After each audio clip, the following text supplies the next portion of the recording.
चलो भैया आज इस पॉलिटी का अंत कर देते हैं, फटाफट बहुत हो गया। अपना ऊपर ऊपर का सारा निपट गया था, जो जो मार के क्या क्या बचा था। अनुसूचित जाति जनजाति और ये अत्याचार, तो आज कुछ 4 अधिनियम पढ़ने पे ना। ये वाला अधिनियम पढ़ना है, और पंच पैसा एक्ट पढ़ना है, पर्यावरण संरक्षण अधिनियम पढ़ना है, और मध्य प्रदेश गोवंश प्रतिषेध अधिनियम। ये 4 टॉपिक आज के पढ़ने हैं अपने को, ठीक है। मार्क को भाई पढ़ेंगे, फिर मार्क करेंगे। कल के चुनाव आयोग, राष्ट्र राज्य सुरक्षा आयोग, राज्य अनुसूचित जाति आयोग, राज्य अनुसूचित जनजाति आयोग, पिछड़ा वर्ग आयोग, महिला आयोग, ये सब पढ़ लिए थे।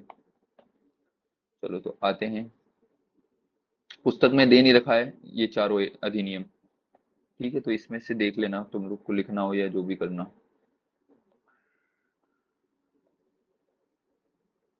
चल, आवाज आ रही है ना मुझे?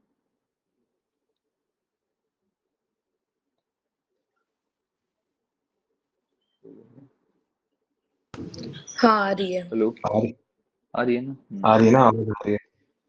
चलो पैसा एक्ट पढ़ते हैं। तो पैसा एक्ट क्या हुआ था, देखो अपना पंचायत एक्ट आ गया था ना, क्या बोलते हैं 1993 में, अपन 3 में पूरे इंडिया में अपन ने 73वां संविधान संशोधन लागू करके बोल दिया था कि सारे देश में पंचायत चला जाए, ये चला जाए ना।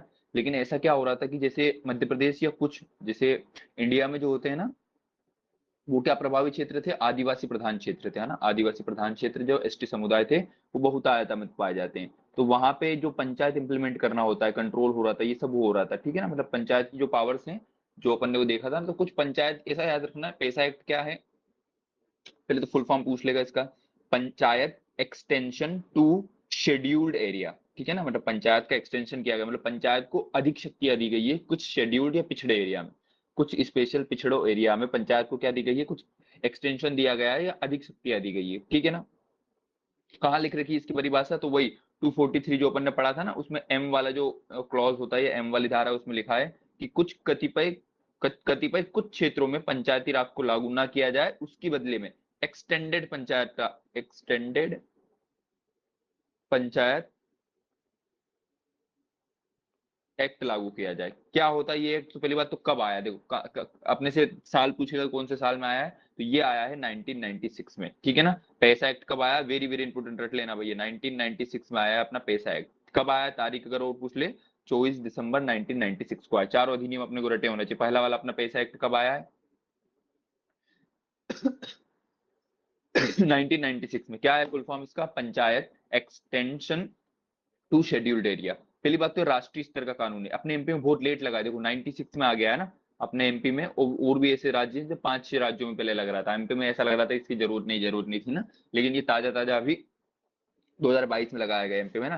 क्या है, राष्ट्रीय स्तर का कानून है। इसमें क्या बोलते हैं, जनजाति प्रधान समुदायों में पारस्परिक चौपालों के माध्यम से स्थानीय स्तर पर विवादों को सुलझाने के लिए सशक्त किया गया है। मतलब कुछ नहीं, कुछ आधे विवाद, जैसे 3 मेन चीज आते हैं ना, कि पानी का, जमीन का और जंगल का, 3 चीजें ना, जैसे 3, जल जंगल और जमीन, इन 3 चीजों के निपटारे इस पैसा एक्ट के अतिरिक्त चौपालों में या ग्राम सरपंच के द्वारा किए जा सकते हैं ना। ये एक एक्सटेंशन पंचायत का रूल होता है, ठीक है ना, पैसा एक्ट होता है, ठीक है। पारिवारिक एवं संपत्ति संबंध का भी शोषण है ना, मतलब ज्यादा लड़कियों की रिकॉर्ड तो है नहीं, जो जनजाति वाले भाई बहन लोग जो लोग रहते थे लोग पहले, उनके पास ना ज्यादा प्रूफ है ना कुछ है, लेकिन वो सालों से रह रहे हैं, 1000-2000 साल से उस जमीन पे रह रहे हैं, वो जमीन उनका है। तो सरकार ऐसा बोलती है कि जब वो जमीन उनका है तो उनको अधिकार मिलने चाहिए उसके संबंधित सारे निर्णय करने के भी, है ना। क्योंकि उनसे वो करना, क्या बोलते हैं, कम्युनिकेट करना और यहाँ पे इंप्लीमेंट करना बड़ा मुश्किल होता है। इसलिए ये उसी स्तर पर जो चौपाल के माध्यम से वहीं के स्थानीय स्तर पर विवादों को सुलझाने के लिए इनको सशक्त किया गया है, ठीक है ना। एमपी में कब लागू हुआ, वेरी वेरी इंपोर्टेंट, ये 15 नवंबर 2022। पूरे इंडिया में कब लागू, मतलब पूरे इंडिया में नहीं, इस एक्ट को इंडिया में लाया गया है 1996 को। उस समय 5 राज्यों के कुछ जिलों, ऐसा नहीं कि पूरे एमपी में लागू है ना, अपनी पंचायत में कभी नहीं होती। इन पंचायतों में अभी देखेंगे कि कितने जिलों और कितनी तहसील कितने विकास खंड में लागू। पहली बात तो क्या बोलता है पैसा एक्ट, पैसा एक्ट बोलता है 3 चीजों का अधिकार, जल जंगल और जमीन। 3 जगह वाले आते ना, जल हो गया मतलब पानी का अधिकार उनको, उनकी जंगल का, जैसे नदी वदी नाला वाला कोई जा रहा है ना, सरकार वहां पे डेम है, मतलब बड़ी नदी है तो ठीक है, छोटा मोटा वो आ रहा है तो उसका हनन खेती किसानी के लिए वो किसान कर पाएंगे, वो उनका अधिकार है, चौपाल में कैसे बांट रहे हैं ये कर रहे हैं, ठीक है ना। और क्या बोलते हैं, जंगल, वहां के जंगल है वो उनका अधिकार है, वो कैसे उसको डिस्ट्रीब्यूट कर रहे हैं, कैसे लकड़ी काट रहे हैं, क्या कर रहे हैं, वो कर रहे हैं, किसका है। और जमीन, ये तीनों एक निर्णय कौन लेता है, चौपाल लेती है वहां की, ठीक है ना, लोकल एरिया पे। ले लेते हैं, मतलब पंचायत पावरफुल होती है पैसा एक्ट के अंतर्गत जहां भी वो लगता है। सरकार भी किसी भी योजना को हेतु भूमि अधिग्रहण के लिए ग्राम सभा की, ये देखो ये प्रश्न है ना, एक इंपोर्टेंट है। जैसे रोड रोड बनता है, सबको पता है भैया, सरकार भूमि अधिग्रहण जब करती है ना, तो सरकार के पास बड़ी पावर होती है, वो आदेश देती है कि भैया तुम्हें मुआवजा मिल जाएगा, ये रोड खाली करा दो, हम लोग को यहाँ पे रोड बनाना है, ये वो करना है। लेकिन जहां पे पैसा एक्ट लागू है, वहां पे अगर सरकार को भूमि अधिग्रहण करना है तो सरकार की मनमानी नहीं चलती वहां पे, है ना। वहां पे क्या होता है, ग्राम सभा की अनुमति आवश्यक होती है, ठीक है ना। ये ग्राम सभा बिना पंचायत की बनती है, पता है ना आपने, वो दो पता है, ग्राम पंचायत और ग्राम सभा। ग्राम सभा वहां के लोकल लोगों से मिलकर बनती है, और ग्राम पंचायत जो होती है वो क्या, चुनी हुई सरकार होती है, या पंचायत के जहाँ पे चुनाव होते हैं वो होती है, ठीक है। एमपी में कैसे काम करता है ये पैसा एक्ट, तो एमपी के 20 जिले में पैसा एक्ट लगा हुआ है, ठीक है ना। इसमें से 6 जिलों में पूर्णतः लगा हुआ है, बाकी 14 जिलों में क्या लगा हुआ है, कितनी तहसील में लगा हुआ, तो 89 तहसील में लगा हुआ। 89 तहसील का मतलब ये नहीं तहसील के सारे उसमें लगा हुआ है, सारे एरिया में। तहसील के कुछ एरिया जहाँ पे क्या आदिवासी बाहुल्य या एसटी बाहुल्य पाया जाता है, वहां पे लगा हुआ है। कितनी, सारा याद करने में बैठ जाना, इतने सारे गांव में, इतनी सारी गांव पंचायत में, इतने सारे होगा, अपने को जिले बस याद रखना है। एमपी में 20 जिलों में पैसा एक्ट लगा हुआ है। एमपी में 6 जिले पूर्णतः पैसा एक्ट के लागू होते हैं, ये इंपोर्टेंट याद रखना है अपने को ना। एमपी में क्या होते हैं, 6 जिले हैं जहां पे पूर्णतः पैसा एक्ट, तो ऑब्वियसली दिमाग लगाने की बात है ना, सब क्या एसटी प्रधान जिले होंगे, ठीक है ना। तो अपन जैसे एमपी का मैप ड्रॉ करते हैं, अपने को सब पता है भैया कौन कौन कहाँ कहाँ राज्य आ रहा है, क्या बोलते हैं जिसमें, ठीक है। तो इधर वाला जो एरिया होता है अपना, अलीराजपुर हो गया, झाबुआ हो गया और बड़वानी, तीन इधर से, कौन कौन से, अलीराजपुर, झाबुआ ऊपर, ठीक है, बड़वानी, और तीन इधर के जहाँ पे अपना ये अपना भील समुदाय वाला और इधर गोंड समुदाय वाले, तीन जिलों यहाँ से आ जाएंगे। यहाँ कहां से कौन कौन से आ जाएंगे, मंडला, ढिंडोरी और अनूपपुर, ठीक है। तो तीन इस किनारे की, तीन उस किनारे के, ऐसे याद रख लेना। इधर से कौन कौन से आ रहे हैं सबको पता है भैया, झाबुआ अलीराजपुर तो जाने ही एसटी समुदाय के लोगों के लिए जाते हैं, या भील समुदाय के लोगों के लिए जाने हैं। उसमें बस बड़वानी ऐड करना है, तो अलीराजपुर, झाबुआ, बड़वानी, तीन इस साइड से। और इधर से क्या आ जाएगा भैया, क्या बोलते हैं, मंडला, ढिंडोरी, अनूपपुर। अगर भूल जाओ तो इसकी एक ट्रिक मैंने लिखी थी, याद हो जाए तो वो याद कर लेना। बाज क्या हो गया था, मैड हो गया था, तो उसने पैसा एक्ट लगा दिया था। बाज क्या हो गया था, मैड हो गया था, तो बाज से इधर से क्या आ जाएगा, बी से बड़वानी आ जाएगा, ए से अलीराजपुर आ जाएगा, जे से क्या आ जाएगा, झाबुआ आ जाएगा, और इधर से एम से क्या आ जाएगा, मंडला आ जाएगा, ए से अनूपपुर आ जाएगा, और डी से क्या आ जाएगा, ढिंडोरी आ जाएगा ना। याद रख लेना, बाज जो होता है ना, बाज क्या हो गया था, मैड हो गया था, तो उसने क्या लगा दिया, पैसा एक्ट लगा दिया जिलों में पूरी तरीके से।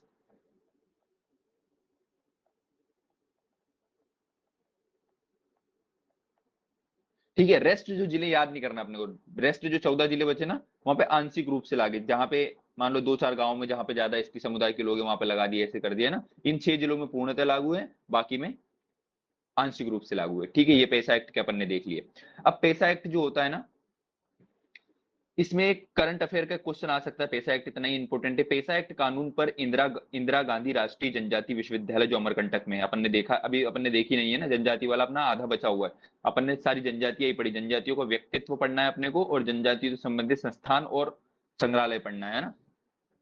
तो जब अपन वहां पे विश्वविद्यालय या संग्रहालय जब पढ़ेंगे, तो पैसा, एक इंदिरा गांधी राष्ट्रीय जनजाति विश्वविद्यालय जो अमरकंटक में बड़ा फेमस है, वहां पे पेशा की पहल, सशक्त और स्वशासन की कहानियां, इस पुस्तक का विमोचन किया गया है अभी ताजा ताजा 24 जुलाई 2025 को। तो याद रखना, पैसा एक्ट पे पुस्तक का विमोचन किसने किया है, तो अमरकंटक वाला जो विश्वविद्यालय, जनजाति विश्वविद्यालय, वहां उन्होंने एक बड़ी अच्छी पहल करी, पैसा एक्ट, है ना। अभी अगर तुम लोग को पता हो तो अभी मोहन यादव ने बड़ा उधर जाके खंडवा खरगोन कहीं तो गया है, इस पैसा एक्ट का बड़ा प्रचार प्रसार किया है, ठीक है ना। तो पैसा एक्ट के संदर्भ में कुछ कुछ चीजें अपन जान लेते हैं, क्या है पैसा एक्ट। तो सबसे पहले पैसा एक्ट का फुल फॉर्म भी पूछ सकता है अपने को, तो panchayat extension to scheduled area कब आया है, 1996 में आया। कहाँ लिखा हुआ है, संविधान में। तो संविधान में आर्टिकल 243 जिसमें पंचायत का वर्णन है, उसी के क्लॉज एम में लिखा हुआ है कि कुछ क्षेत्रों में पंचायत राज ना लागू करके एक्सटेंडेड पंचायत क्षेत्र भी लागू कर सकते हैं, ठीक है ना। इसी की तर्ज पर आगे जब 1996 में अपन ने कौन सा एक्ट बनाया, पैसा एक्ट बनाया भैया, 2 साल बाद।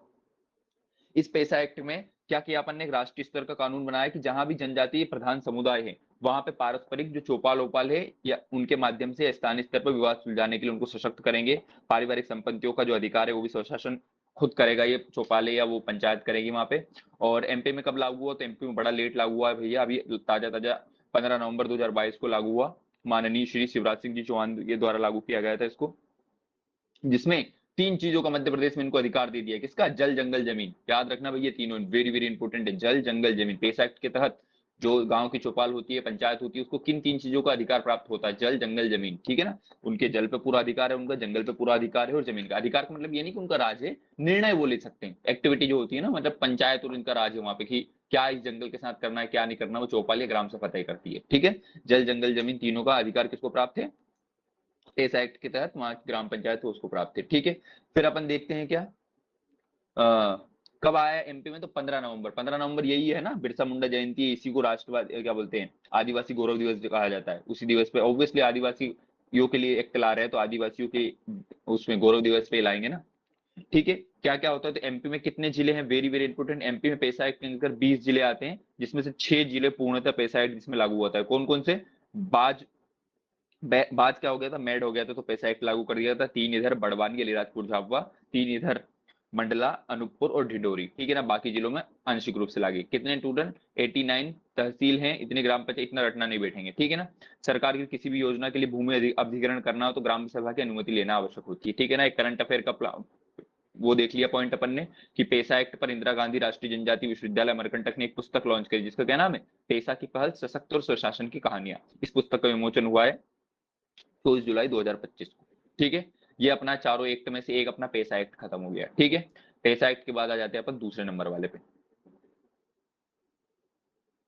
ये है, ये शेयर कर दूं क्या उस पे व्हाट्सएप? अरे इधर से आएगा नहीं, चलो फिर बाद में कर दूंगा, लिख लेना कर कुछ। ये पुस्तक में है? किसी को मिला? ये मेरे को तो नहीं मिला था। नहीं नहीं मिला है मेरे तुम्हें को भी। पुस्तक में? शेयर कर देना। इसको शेयर कर दिया जाएगा खत्म होने के बाद। ठीक है? अरे यार, ये हॉस्पिटल वाले नहीं जीने देंगे मुझे यार।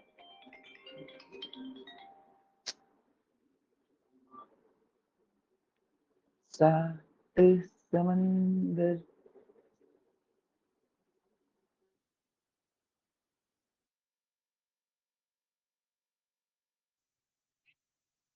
हेलो?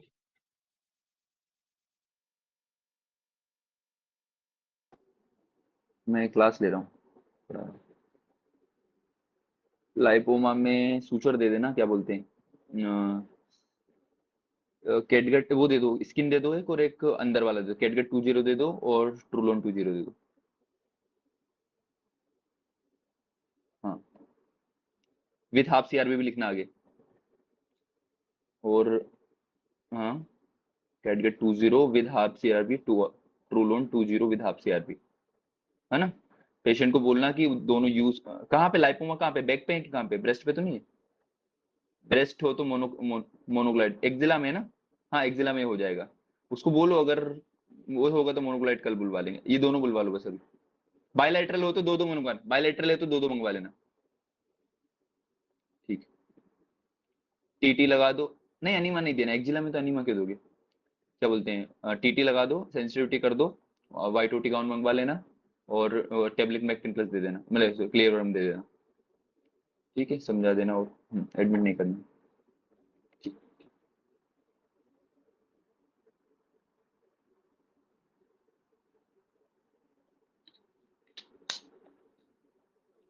चलो अपोलो गाइस। अब देखते हैं अपन पर्यावरण संरक्षण अधिनियम देखते हैं ना। तो पर्यावरण संरक्षण अधिनियम जो होता है कब आया है? 1986 में आया। तो फिर रिवीजन करेंगे क्यों बार बार भूल जाएंगे। पेसा एक्ट कब आया अपना? 1996 में आया। पैसा कब आया अपने पास? 1996 में आया है। और क्या बोलते हैं, पर्यावरण संरक्षण अधिनियम। वैसे ये ऑल इंडिया लेवल का है, यूपीएससी से पूछा, पता नहीं इस वाले एग्जाम में क्यों पूछ रहे भैया, बहुत बड़ा वाला ऐसा अधिनियम है, इसको अगर पूरा पढ़ने बैठो तो पागल हो जाएंगे बड़ा सा। क्या हुआ था, इसकी रूपरेखा तुम्हें बता देता हूँ, ये पूछा जाता है तो ना। 1972 में स्वीडन देश में एक स्टॉकहोम नाम की एक जगह है, वहां पे जैसे अपन जेनेवा कन्वेंशन पढ़ते हैं, वो अपना अल्मा अटा डिक्लेरेशन पढ़ते हैं ना, वैसे स्टॉकहोम में एक बड़ी बैठक हुई कि यार यार दुनिया में पर्यावरण के लिए इतना हानिकारक है, पर्यावरण के लिए कुछ कर ही नहीं रहे अपन, पर्यावरण के लिए कुछ कर ही नहीं, ऐसा चल रहा था। तो पर्यावरण के लिए कुछ करते हैं, ऐसा वहां पे समाधान हुआ कि कुछ को अपने अपने देश में अपने अपने अधिनियम बनाओ। ठीक है ना? लेकिन अपने को अक्कल वक्कल आती नहीं, अपन ने बोला है पर्यावरण वगैरह हमें क्या, हम तो आगे जाके बढ़िया ऐसे करके, इंडिया वालों ने इसको इग्नोर कर दिया। ठीक है ना? तो स्टॉकहोम कन्वेंशन से अपन ने प्रेरणा तो ले ली थी कि हमें आगे चल के जिंदगी में पर्यावरण के लिए कुछ करना है, पर अपन भाई विकासशील देश थे उस समय, तो अपन पिछड़े हुए देश थे, आज अब विकासशील बने हैं, तो ज्यादा अपन इन पर्यावरण चीजों पर ध्यान नहीं देते, अपने पास गरीबी से जूझ रहे थे उस समय। लेकिन एक घटना हो जाती है कब? 1984 में अपने यहाँ भोपाल गैस त्रासदी हो जाती है ना, खतरनाक लोग मरते हैं, ये होते हैं, ये होते हैं, तो लोग तो सोचते थे उसके बारे में कर यार ये पर्यावरण कितना खतरनाक हो सकता है, गैस वैस लीक हो रही है, हो रही, तो उस समय ऐसा बोला कि अपने को पर्यावरण को भी बचाना पड़ेगा थोड़ा, है ना।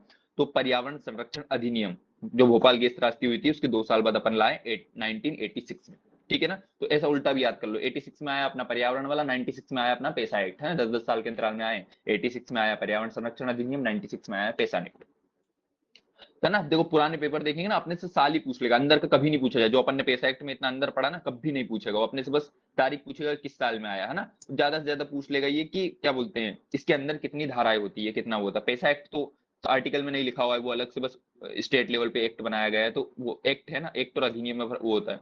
ये जो पर्यावरण संरक्षण अधिनियम है इसको उसमें लागू कर दिया गया, क्या बोलते हैं आर्टिकल में लिख दिया गया है। कौन सा आर्टिकल में लिखा गया भैया इसको, आर्टिकल 253 में लिख दिया गया है, ठीक है ना, पर्यावरण संरक्षण अधिनियम। ऑब्वियसली जब आर्टिकल में लिख देते हैं तो आर्टिकल में अपने को धाराएं भी लिखनी पड़ती है, क्लॉज लिखने पड़ते हैं, सब क्लॉज लिखने पड़ते हैं।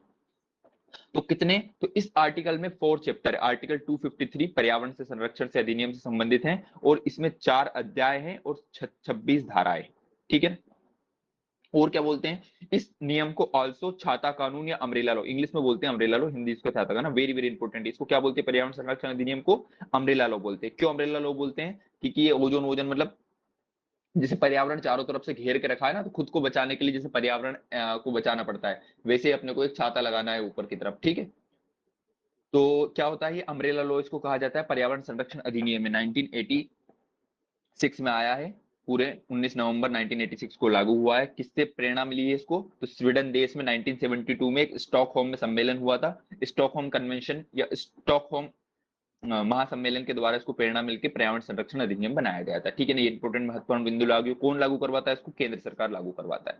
अब क्या क्या है इसकी सेक्शंस के अंदर, क्या क्या है, तो कुछ कुछ पूरी के पूरे 26 धाराएं हैं इसमें, 26 की 26 धाराएं पढ़ेंगे तो पागल हो जाएंगे ना, इतना नहीं। देखो अगर तुम लोगों ने संविधान थोड़ा भी पढ़ा हो शुरू में था, तो कभी भी जब संविधान पढ़ते हैं ना, तो ऐसे अपना जो कॉन्स्टिट्यूशन है वो ऐसे लिखा गया है। पहले क्या लिखा गया है उसमें, चैप्टर से, फिर उसमें सेक्शंस डिवाइड है, मतलब धाराएं डिवाइड है, फिर धाराओं के भी सब क्लॉज, जैसे 13A 13B 15, जैसे अपन ने जनजातियों में पढ़े थे ना, 366 और 365 ऐसे करके उसकी डेफिनेशंस दे रखी थी, एससी और एसटी वालों में, क्या बोलते हैं जनजाति, और इसमें पढ़े थे ना 245 243 242 में डेफिनेशन से ऐसे करके, फिर उसमें ए बी ऐसे करके पढ़ते हैं।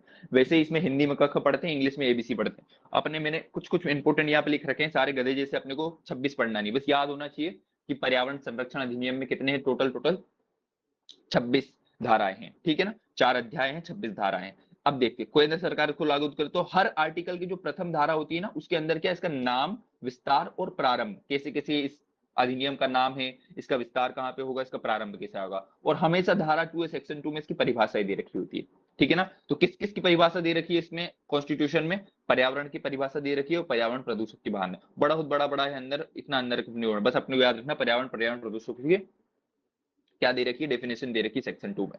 सेक्शन 3 में क्या लिख रहा है, पर्यावरण की गुणवत्ता में सुधार संरक्षण के लिए उपाय लिख रखे हैं। सेक्शन 4 में अधिकारियों की नियुक्ति के बारे में लिख रखा है कि हर हमेशा केंद्र सरकार इसको कंट्रोल करेगी, फिर केंद्र सरकार के काम आगे, अपने को कुछ नहीं रखना, अपने को बस याद रख लेना है। सेक्शन 15 जो है वो नियम आदेश के उल्लंघन, मतलब जैसे ये अगर तुम लोगों ने ध्यान दिया हो ना, तो वो उसके लिए बनाया गया पर्यावरण संरक्षण अधिनियम, इंडस्ट्रियों के लिए मेन लाया जाता है ना, कि जैसे वो मिथाइल एमआईसी निकल गई थी भोपाल में, है ना, फैक्ट्री में भोपाल गैस त्रासदी हो गई थी, तो कंपनियों को पहले जो होते हैं ना, अपन बिना काम से जमीन अलॉट कर देते हैं कि जंगल वंगल काट दो, कहीं भी जाके लगा लो, पर्यावरण की कोई फिक्र नहीं करते। तो ये जो मेन होता है ना, ये बड़ी बड़ी कंपनियों के लिए बनाया गया है पर्यावरण अधिनियम, कि आप जब जमीन एक्वायर कर रहे हो तो आप उसको पर्यावरण को नुकसान तो नहीं पहुंचा रहे हो ना, अपने काम का नहीं मिला, ऐसा नहीं कि घर जाके अपन घर बना रहे हो, 3-4 पेड़ अपन ने काट दिए अपने अपनी प्राइवेट जमीन की, ये जमीन के, तो अपने पे ये अधिनियम लागू हो जाएगा, सजा लागू हो जाएगा ना। ये किसके लिए बना गया है पर्यावरण संरक्षण अधिनियम, मेनली उसके लिए बनाया गया, क्या बोलते हैं बड़ी बड़ी कंपनियों के लिए बनाया गया ना। अभी जैसे उसका वो अरावली पर्वत वाला जो कांड हुआ था ना, उसमें यही वाला इस सब हो रहा है, क्योंकि अरावली काट रहे थे वो तो ठीक कहते, लेकिन अरावली काट की जो टेंडर निकल रहा था कि अपने को किसी को उनको देना है कंपनियों को, वो दिक्कत थी ना, क्योंकि वो कंपनियों को फिर केस होता आगे, भले अभी तुम काट दो लेकिन आगे जाके पर्यावरण संरक्षण ये वाला एक्ट लगता, क्योंकि वहां पे छोटे जंगल के आसपास कुछ ना कुछ बचता ही सही, ऐसा कुछ होता। क्या क्या नियम है, तो देखो इसमें नियम का आदेश, मतलब सरकार ने ऐसा नियम बता दिया कि इस वाले पर्यावरण को तुम नुकसान नहीं पहुंचाना, कोई कंपनी उसका बार बार उल्लंघन कर रही है तो उसके लिए 5 वर्ष का कारावास और 1 लाख रुपए का जुर्माना, ये दोनों ये सब दंड का प्रावधान है ना। तो 5 लाख तक का 5 साल तक का कारावास और 1 लाख तक का जुर्माना दे सकते हैं पहली बार करने पे। अगर दूसरी बार रिपीटेडली, मान लो एक कंपनी ने एक बार कर दिया और दूसरी बार भी कर रही है बार बार, तो दूसरी बार करने पे उसको प्रतिदिन 5,000 रुपए जुर्माना लगता है भैया। अगर ये जुर्माना मान लो, देखो बड़ी बड़ी कंपनियों के लिए 5,000 डेली ज्यादा थोड़ी होता है, मान लो 1 साल तक लगातार वो 5,000 जुर्माना भी दे रहे हैं और लगातार पर्यावरण का हनन कर रहे हैं, तो 1 साल होने के बाद उस व्यक्ति को 7 वर्ष का कारावास सुना दिया जाएगा। ऐसा उसमें नियम का प्रावधान है, ठीक है ना, कंपनी के सीईओ को, ठीक है। चलो, ये क्या हो गया भैया अपना पर्यावरण संरक्षण अधिनियम हो गया ना। ज्यादा अंदर का अपन ने बहुत पढ़ा है, अपने को प्रश्न इतना ही पूछेगा कि पर्यावरण संरक्षण अधिनियम कौन से वर्ष में आया है, कौन से वर्ष में आया है, 1986 में। किससे प्रेरणा लेके बना हुआ, तो स्टॉकहोम कन्वेंशन जो 1972 में उससे प्रेरणा लेके बना हुआ है। किस घटना के तुरंत बाद इसको बनाया गया था या संज्ञान में लिया गया था, तो भोपाल गैस त्रासदी के बाद है। इसका एक अन्य नाम क्या है, तो इसका एक अन्य नाम छाता कानून या इसको अम्ब्रेला लॉ भी करते हैं। एग्जैक्ट तारीख पूछे तो 19 नवंबर 1986 को ये लागू हुआ है। कितनी इसमें अध्याय और कितनी धाराएं हैं, तो इसमें 4 अध्याय और 26 धाराएं। 26 धारा के अंदर थोड़ा थोड़ा अपन ने बोल दिया। मैक्सिमम दंड का प्रावधान किसका है, अगर पहली बार कर रहे हो तो 5 वर्ष का कारावास, 1 लाख तक का जुर्माना। लेकिन लगातार दूसरी बार उसने किया और 5,000 पर डे प्रतिदिन उसको जुर्माना लग रहा है और 1 साल तक लगातार करते रहेगा, तो उसको 7 वर्ष का कारावास हो सकता है, ठीक है ना। दो अपने एक्ट अपन ने पढ़ लिए, एक अपन ने पढ़ लिया पैसा एक्ट और एक अपन ने पढ़ लिया कौन सा, पर्यावरण संरक्षण अधिनियम, ठीक है। अब आ जाते अब क्या, अनुसूचित जाति एवं जनजाति अत्याचार निरोधक अधिनियम, ठीक है। तो पहला अपन ने देखा क्या, पैसा एक्ट 1996 में आया, पर्यावरण अधिनियम जो होता है 1986 में आया, 10 साल के दोनों में डिफरेंस है। अब आते हैं अपन क्या, SC/ST एक्ट, ठीक है। तो SC/ST एक्ट ये अनुसूचित जाति जनजाति अत्याचार निरोधक अधिनियम 1989 में आया है। कब आया ये, 1989। हिमांशु बताना, अनुसूचित जाति आयोग कब आया है,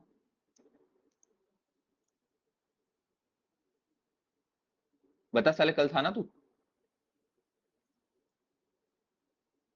ये क्यों भाग गया हिमांशु, डॉक्टर हिमांशु साहू। प्रियंका तुम भी ही बताओ, अनुसूचित जाति आयोग कौन से वर्ष में आया था, अनुसूचित जनजाति आयोग कौन से वर्ष में आया था, पिछड़ा वर्ग आयोग कौन से वर्ष में आया था, 1993 में आया था पिछड़ा वर्ग आयोग और 1995 में आया था SC/ST आयोग, ठीक है। राज्य वो वाला कब आया था, राज्य निर्वाचन आयोग 1994 में, ठीक है। सूचना और संचार आयोग 2005 में। चलो सब उड़ गया। अच्छा, किसका क्या बोलते हैं, एक गुर्जर सिंह राजूखड़ी पड़ा था, वो किसका मुख्य आयुक्त हैं, ये कौन सी वाले आयोग का है, जनजाति, अनुसूचित जनजाति वाले आयोग का है। चलो, तो अनुसूचित जाति एवं जनजाति अत्याचार निरोधक अधिनियम अपन देखते हैं कब आया है, 1989 में आया है, ठीक है ना। SC/ST एक्ट भी इसको बोलते हैं। इसकी अधिनियत तिथि कब है इसकी, 11 सितंबर 1998 को है, लेकिन लागू कब हुआ ये, 1 साल बाद हुआ। लेकिन अपने को देखो एक्ट जो अपने सिलेबस में उसमें भी ये ले, तो कौन से साल में आया है अपने पास, 1989 में। जब पारित हो जाता है ना एक्ट, बिल पास हो जाता है, तभी इसको मान लेते हैं ना। लेकिन अपने MP में या पूरे देश में इसको लागू कब किया गया, 30 जनवरी 1990 को किया गया। किस पे लागू होता है तो सबको पता है, नॉन ST/ST लोगों पे लागू होता है। कितने अध्याय हैं इसमें, 5 अध्याय और 23 धाराएं। उसमें कितने थे, 4 अध्याय 26 धारा थे, इसमें 5 अध्याय हैं और 23 धाराएं है ना। इनमें अपराधों की प्रकृति कैसी होती है, तो देखो इसमें 3 प्रकार के अपराध होते हैं। ये सब पूछेगा कि SC/ST एक्ट में कितने प्रकार के अपराध होते हैं। तो एक होता है गैर जमानती, है ना, गैर जमानती वारंट निकलता है भाई इसके नाम पे, ठीक है। एक होता है संज्ञेय अपराध, संज्ञेय अपराध मतलब क्या, जिसमें बिना वारंट के कार्रवाई करने की अनुमति होती है पुलिस के पास। एक होता है असमनीय अपराध, जिसमें क्या होता है, देखो ऐसा एक अलग अलग कैटेगरी का गया ना। जैसे एक अगर वो होता हुआ पूरे इंडिया में जाति सूचक शब्द बोलना, वो क्राइम के अंतर्गत आता है। तो अगर आपने किसी को जाति सूचक शब्द बोल दिया किसी ST/ST वाले को और उसने आप पे ये एक्ट लगा दिया गया और आप दोषी पाए जाते हो, फिर मान लो आपने दोस्ती कर ली उससे, SC/ST वाले को पैसे दे दिए, ये कर दिए, और फिर वो चाह के भी राजीनामा नहीं कर सकता, उसको बोलते हैं असमनीय अपराध। मतलब एक बार आप पे गिल्टी प्रूव हो गई, फिर जो शिकायत करता है ना, वो शिकायत करता भी आपको नहीं बचा सकता, ठीक है ना। इतना इसको खतरनाक ऑफेंस माना जाता है अपने इंडिया में, ठीक है। तो 3 प्रकार के अपराध हो गए इसमें। एक गैर जमानती, मतलब ऐसा क्राइम माना जाता है इसको, ये वो उस वाले पे लगता है, ठीक है ना, दूल्हे को घोड़ी पे नहीं चढ़ने देने से ये करके, ये सब गैर जमानती वारंट निकलता है, ठीक है ना। वो क्या बोलते हैं, पेशाब करना ऊपर, या उनके क्या बोलते हैं घरों के आगे मांस के टुकड़े फेंक जाना या कचरा फेंक जाना, उसके आगे पे गैर जमानती वाला वारंट निकलता है। संज्ञेय अपराध, इसमें बिना वारंट की कार्रवाई हो सकती है तुरंत, ये भी उस वाले पे ही निकलता है। 12 गांव में नहीं निकलने देने वाले पे लगता है ना संज्ञेय अपराध की श्रेणी में। अशमनीय अपराध आता है, ये जाति सूचक शब्दों देने पे आता है। इसका उद्देश्य क्या है, ये अधिनियम क्यों बनवाया गया, तो पहली बात तो क्या है, जो SC ST समुदाय के लोग हैं उनकी रक्षा करने के लिए, है ना, उनकी राहत और पुनर्वास देने के लिए इन सब के लिए बनाया गया है। संवैधानिक प्रावधान कैसा है, तो कहाँ पे भैया, आर्टिकल 366 संवैधानिक प्रावधान आर्टिकल 366 देखते हैं अपन, उसके 24वें में जो SC के लिए परिभाषित किया गया है, मतलब किसके लिए लागू होगा ना, तो SC कहाँ पे दिया है SC के बारे में, आर्टिकल 366 के 24वें क्लॉज में ये लिखा हुआ है कि जो आर्टिकल 341 में उल्लेखित की गई है वो सारी जातियां SC के अंतर्गत आएगी। अपन ने जनजाति में पढ़ा था 366 आर्टिकल के 25वें क्लॉज में ये लिखा है कि आर्टिकल 342 में जो दी गई जातियां हैं वो सब किसमें, ST में आती है, इन सब पे लागू होता है ये, ठीक है। फिर इसमें अध्याय देखते हैं, तो 5 अध्याय हैं भैया। पहले अध्याय में वही मैंने बोला था, पहले अध्याय की पहली धारा में क्या होता है, नाम और विस्तार होता है, दूसरे वाले में परिभाषा होता है। विस्तार कहाँ है इसका, संपूर्ण भारत में लागू होता है, केंद्र सरकार द्वारा नियंत्रित किया जाता है।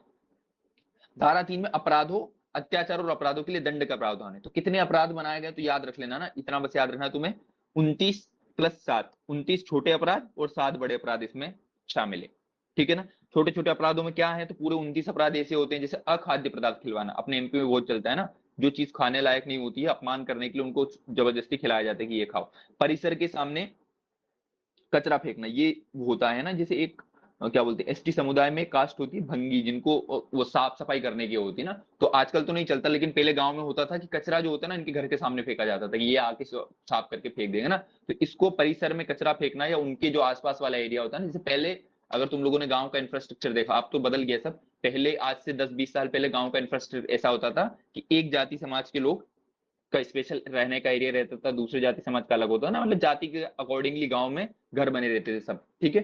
तो वैसा होता था, तो क्या होता है, परिसर में कचरा फेंकना, ये आम बात हो रही थी कि उन लोगों के परिसर में, क्योंकि वो बने सफाई के लिए ऐसा माना जाता था, उन लोगों के परिसर में कचरा फेंक दिया जाता था, तो साफ साफ करके ऐसा करके लगातार सरकार ने इसको संज्ञान में लिया और फिर इसको अपने संविधान में लिख दिया गया कि ये कानूनी अपराध होता है, किसी भी सामान्य नागरिक के परिसर में कचरा फेंकना। चोट या अपमान के लिए आसपास कचरा फेंकना ना, जैसे घर के आसपास या चोट के लिए कचरा फेंकते हैं ना, उनके ऊपर वो कचरा फेंकने वाले। जूतों की माला पहनाना, ये असंज्ञेय उसमें आता है ना, ये बहुत चलता था पहले MP में अपने, ठीक है ना, जूतों की माला पहनाना, और जूतों की, मैंने पूरे लिखे नहीं यहाँ पे ना, मेन मेन लिखे हैं, उसको गधे पे बिठा के वो करना, गाँव में जुलूस निकालना, ये करना, बलपूर्वक कपड़े उतरवाना, ये बहुत चलता है, मुंडन करवाना, मुंह छटवाना, ये मुंह छटवाना वाला आप, हमारे इधर एक पिपलिया हामा गांव है, वहां पे आज भी चलता है, पता है, ये आज भी वहां पे जो होते हैं ना, क्या बोलते हैं, ST समुदाय के लोगों को मूछ रखने के लिए प्रतिबंधित किया गया है, ठीक है ना।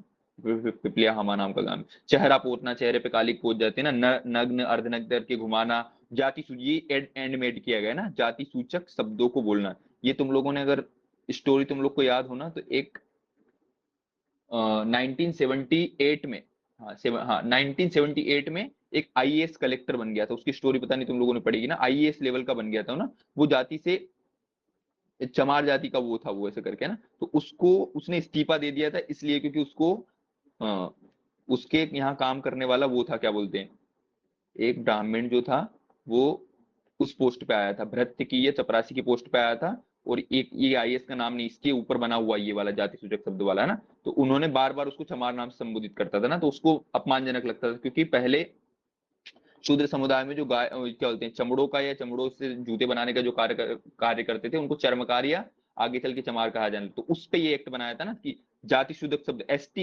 ST और SC समुदाय की अगर आप जाति का नाम ले रहे हो तो क्रिमिनल ऑफेंस है ना, उसको क्या बोलते हैं, संविधान के अंतर्गत आर्टिकल अपने इसने 366 में क्या लिखा गया, क्रिमिनल ऑफेंस के अंतर्गत रखा गया, किसी को भी आप जाति सूचक शब्द नहीं बोल सकते, जाति सूचक शब्द बोलना क्या होता है, क्रिमिनल अपराध होता है। अदर इसके जैसे ही 29 और अपराध माने गए, तो अपने को अपराधी की संख्या याद रखनी, कितने अपराध हैं, 29 अपराध माने गए जो छोटे अपराध है, इसमें कितना, मिनिमम 6 माह की सजा और मैक्सिमम 5 साल की सजा हो सकती है, ठीक है ना। अब आते हैं मैक्स 7 बड़े अपराध। 7 बड़े अपराध क्या होता है, ये इसमें मैंने लिखा नहीं क्योंकि बहुत बड़े बड़े पैराग्राफ थे इसके, दो है ना, कुछ कुछ लिखा है मैंने, है ना, कि अग्नि या विस्फोटक द्वारा हानि पहुंचाना, उनके भवन पूजा स्थान को, मानव निवास के इन सबको हानि पहुंचाना, ठीक है ना, किसी क्या बोलते हैं, इसमें वो आता है क्या ना कि बारात को हमला करना, ये होता ये होना, क्या बोलते हैं, गोबर ओबर फेंक देना ऊपर से, जैसे ये आजकल तो नहीं होता, बहुत कम हो गया, पहले के जमानों में चला जाता था ना, कि आप एक किसी जाति विशेष के घर के सामने से, छोटी जाति वाले लोग होते हैं वो बारात नहीं निकाल पाते हैं, बारात नहीं निकाल सकते हैं, घोड़ी पे बैठना अपमान मानता जाता है ना, तो घोड़ी से उतर के ऐसे जाते थे, वो सब वाले जो होते हैं ना, इसमें आता है। इसमें मैक्सिमम मृत्युदंड का परिधान प्रावधान होता है, क्यों, क्योंकि ये सारी हिंसक होती है ना, इसमें भाई अपमानजनक है, इसलिए इसमें 6 से लेके 5 साल की सजा बची है ना, इसमें जान नहीं जा रही किसी के लिए, इसमें जान जाने की खतरा रहता है, तो इसमें मृत्युदंड तक का प्रावधान है। तो कितने अत्याचार बताए गए हैं एससी एसटी एक्ट में? 29 छोटे वाले ऑफेंस माने गए हैं और 7 बड़े वाले ऑफेंस माने गए हैं। ठीक है, फिर इसके चैप्टर 4 में एक विशेष प्रकार की न्यायालय दे रखी है इसके लिए ना, एससी एसटी एक्ट के लिए एक अलग से वो क्या बोलते हैं, सुनवाई के लिए एक विशेष न्यायालय बनाई गई है। फिर अध्याय 5 में अत्याचार के अपराध में क्या उसको सजा मिलेगी, क्या ये सब दिखाया ना। फिर इतना सब अंदर का याद नहीं रखना, बहुत सारे है ना, पूरे अपन ने देखे ना अभी कितने सारे धारा इसमें, कितनी है 23 धाराएं हैं पूरी की। 23 याद करने बैठेंगे तो अपन पागल हो जाएंगे ना, कैसे क्या है ये है, ऐसे करके कम से कम 25-40 पन्नों का ये एक्ट लिखा हुआ है। इतना अपने इतना लेवल का पढ़ना है, यूपीएससी की तैयारी नहीं कर रहे हैं, ये तो वैसे भी सेंट्रल है, तो पता नहीं एमपी के सिलेबस में क्यों दे रखा है। इसमें एक बार संशोधन हुआ है, कब हुआ है तो याद रखना, 2015 में संशोधन हुआ है भैया, है ना। संविधान में जो चीज लिखी हुई है अगर उसमें कुछ दिक्कत होती है तो इसको संविधान संशोधन बोला जाता है। तो एससी एसटी एक्ट में कब संविधान संशोधन हुआ? 2015 में हुआ एक बार। ठीक है, तो अपन ने ये एससी एसटी एक्ट पढ़ लिया, अंदर का भी अपन ने पढ़ लिया। अपने को तो ऊपर से पूछेगा कि अनुसूचित जाति और जनजाति अत्याचार निरोधक अधिनियम कब आया है? 1989 में आया है। ठीक है, कब लागू हुआ पूरे इंडिया में? ये 30 जनवरी 1990 में लागू हुआ। ठीक है ना, किस पे लागू होता है? तो नॉन एससी एक्ट पे, नॉन एससी एसटी ओ पे लागू होता है। ठीक है ना, इस एक्ट में ऐसे लिखा हुआ है अंदर की क्या बोलते हैं, चलो छोड़ो फिर वो हो जाएगा। अध्याय 5 हो गया और धारा कितनी होगी? 23 हो गई। ठीक है ना, कैसे 3 अपराध इसमें आते हैं, गैर जमानती, संज्ञेय अपराध और असमनीय अपराध, 3 प्रकार के अपराध इसमें आते हैं। ठीक है, उद्देश्य देख लिया अपन ने, संवैधानिक प्रावधान 300 आर्टिकल 366 में लिखा हुआ है। फिर अध्याय देख लिए इसके पांचों को, पांचों क्या क्या है उसमें, धाराएं देख लेंगे 23, है ना। धाराएं बस याद रखना, अंदर का नहीं याद रखोगे तो ये भूल जाना है। इतना अपन ने ये पढ़ा कि अपने को धारा याद हो जाए। तो पर्यावरण अधिनियम वाले में कितनी धाराएं थी? 4 चैप्टर थी, 26 धाराएं थी। इसमें 5 चैप्टर है, 23 धाराएं। ठीक है, अब आ जाते हैं अपन लास्ट वाले पे, मध्य प्रदेश गोवंश प्रतिषेध अधिनियम। मध्य प्रदेश गोवंश प्रतिषेध ऑब्वियसली एमपी का है, ज्यादा इसमें दिक्कत नहीं, अंदर का अपने को बकचोदी नहीं पढ़ना होती है ना, क्योंकि एमपी वाला लिखा हुआ है, मतलब स्पेशल एमपी के लिए बनाया गया है, इसको राजपत्र में अपन ने वो किया गया है। तो देखो, मध्य प्रदेश गोवंश प्रतिषेध अधिनियम 2004 में आया है, वेरी वेरी इंपॉर्टेंट, 2004 में आया है। ठीक है ना, कब आया है? 2004 में माननीय मुख्यमंत्री शिवराज सिंह जी चौहान चिच्चर कमलों द्वारा इसको किया गया था। राज्यपाल की मोहर कब लगी इसमें? 26 मार्च 2004 को राज्यपाल की मोहर लग गई कि भैया मध्य प्रदेश गोवंश प्रतिषेध अधिनियम लाया गया है, और राजपत्र 4 दिन बाद पारित हो गया 29 मार्च 2004 को, कि लागू हो रहा है पूरे में, है ना। मार्च वार्च भूल भी जाओ, अपने को 2004 बस याद रखना है ना। 26 और 29 दोनों राज्यपाल ने कब मोहर लगाई? 26 मार्च को, स्पेशल एमपी का इसलिए इसकी तारीख अपन ज्यादा याद कर रहे हैं दोनों, है ना। और राजपत्र में कब आ गया ये? 29 मार्च 2004 को। उद्देश्य क्या है? गोवंश का वध रोकने हेतु।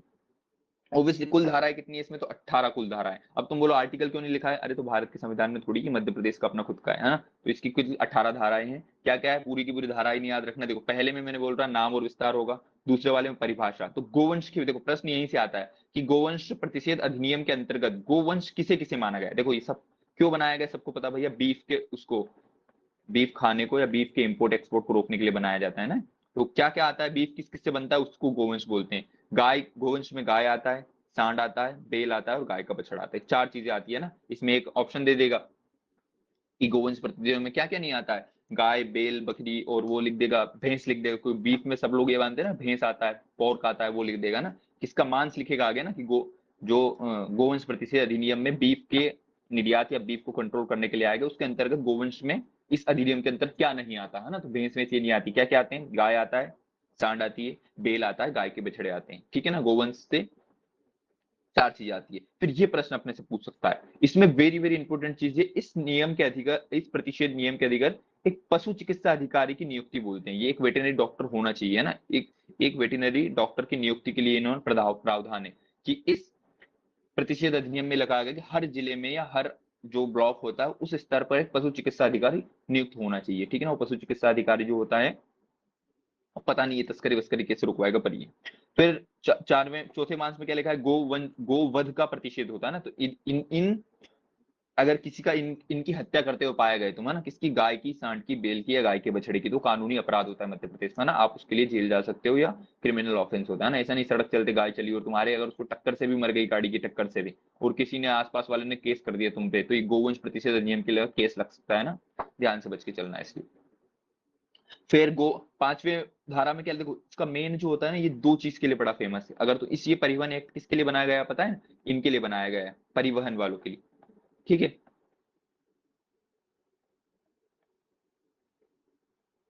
मैं इसकी स्टोरी बताऊंगा मेरे से मतलब मैंने बचपन में ये मतलब मैं कोशिश कर रहा था जाने की, पर वो नहीं हुआ। क्या होता है, तुम लोगों ने सब देखा होगा, क्या होता है, ये ह्यूमन वो भी है। देखो गाय क्या होती है, जब तक दूध वूध देती है तो ठीक है ना। गाय होती है ना एक लिमिट, गाय एक तो बहुत कम दूध देती है, और जो देसी गाय होती है एक लिमिट के बाद वो यूजलेस हो जाती है। तो गाय का अपन बड़ा गाय बचाओ करते हैं, ठीक है ना। लेकिन जो किसान लोग होते हैं, जैसे जिनके पास जमीन जायदाद है वो तो ठीक है, उनके जो बहुत लो लेवल के किसान होते हैं ना, वो छोटे किसान, वो क्या है, भैंस एक्सपेंसिव आती है, भैंस का टेक केयर करना बड़ा मुश्किल है, उसको चारा वारा बहुत लगता है, तो बड़े किसान लोग ही भैंस मेंटेन कर पाते हैं ना। गाय बड़ी इजीली मेंटेन हो जाती है। गाय जो होती है ना, वो बहुत ज्यादा खाना खाती है, वो बहुत कम दूध देती है और इजीली मेंटेन होती है। तो जो गरीब किसान लोग होते हैं वो हमेशा गाय प्रेफर करते हैं दूध के लिए और बिजनेस के लिए और इन सब के लिए, है ना।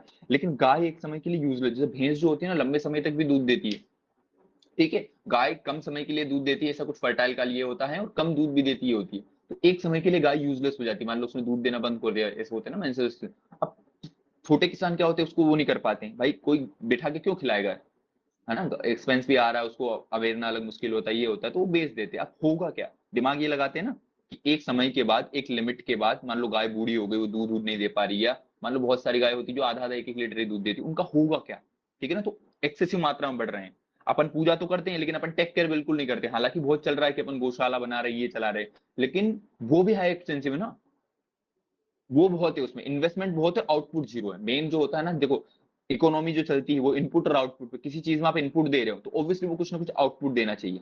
या तो अपन एक, जैसे उसमें आरएसएस की तुम वो पढ़ते हो, आरएसएस जो अपना निकालता है ना हर साल, उसमें एक उनने बड़ा अच्छा उस साल निकाला था कि रेवेन्यू कैसे जनरेट होगा। गौशाला जो होती है ना, ये ज्यादा काम नहीं कर रही थी, इसको काम करवाने के लिए उन्होंने क्लॉज में लिखा हुआ ना कि गौशालाओं को पर्यटक स्थल बनाया जाए, जिसके कारण यहाँ पे लोग घूमने आए, गाय वाय को देखने आए, तो फंड जनरेट हो ना। जैसे जैसे मंदिर में जाते हैं तो वहां पे इकोनॉमी चलती है, आसपास ये होता है। तो इनपुट आउटपुट जब आने लग जाएगा, गौशाला में इन्वेस्ट कर रहे हैं लोग गाय को पालने के लिए, लेकिन चले जाता है, वो चल नहीं रहा, उसकी इकोनॉमी, पैसा कहाँ से आएगा भाई, लोग इतना दान करते हैं पर वो दान के भरोसे ही है ना। तो उसको इनपुट आउटपुट में लाने की बात कर रहे हैं कि जो अपन इन्वेस्ट कर रहे हैं गौशाला में गाय रखने के लिए, तो ऐसा कुछ जनता को करो कि वो अपना आउटपुट मतलब इनकम, अपना सोर्स खुद ना खुद वो बना ले। वो बन नहीं पा रहा है इसलिए होता है। तो ऑब्वियसली गायों को कुछ हो नहीं रहा तो क्या करते हैं, कटने में जाते हैं।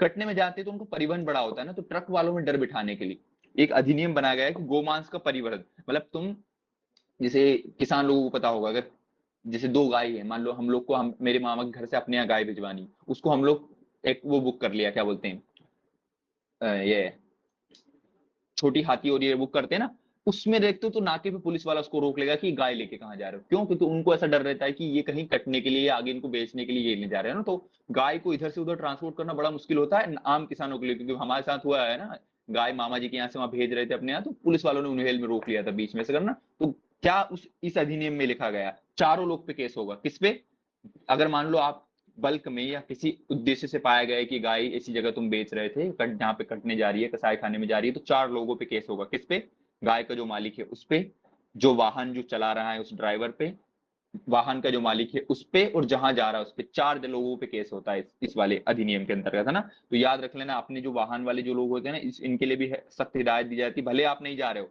आपका ड्राइवर अगर आपकी बिना अनुमति के भी कुछ कर रहा है, ये कर रहा है, फिर भी ड्राइवर के मालिक पे भी केस होगा, ड्राइवर पे भी केस होगा, जिससे वो लेके जा रहा है उस संस्थान पे भी केस होगा, और जहां लेके जा रहा है वहां पे चार लोगों पे केस बनता है, ठीक है ना।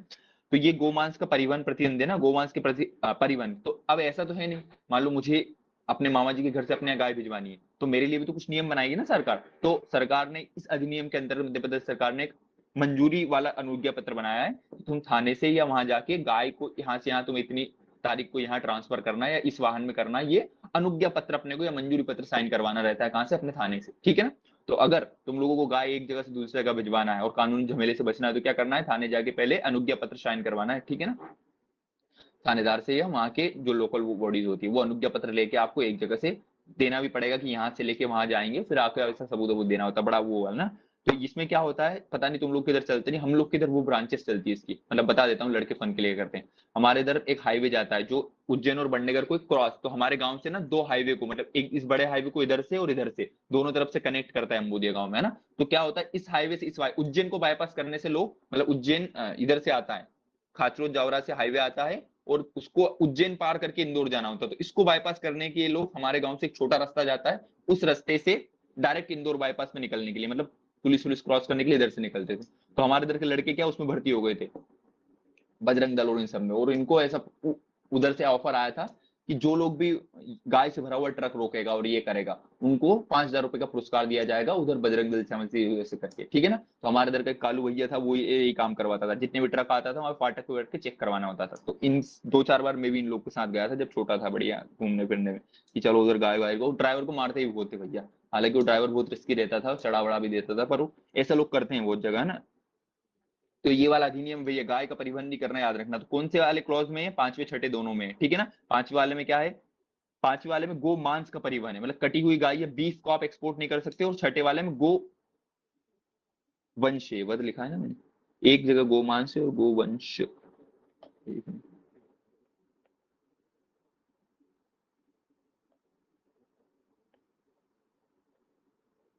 ठीक है, गो मांस का परिवहन नहीं कर सकते 5वीं धारा के अंतर्गत, और गो वंश का परिवहन नहीं कर सकते, अनुज्ञा पत्र लेना है।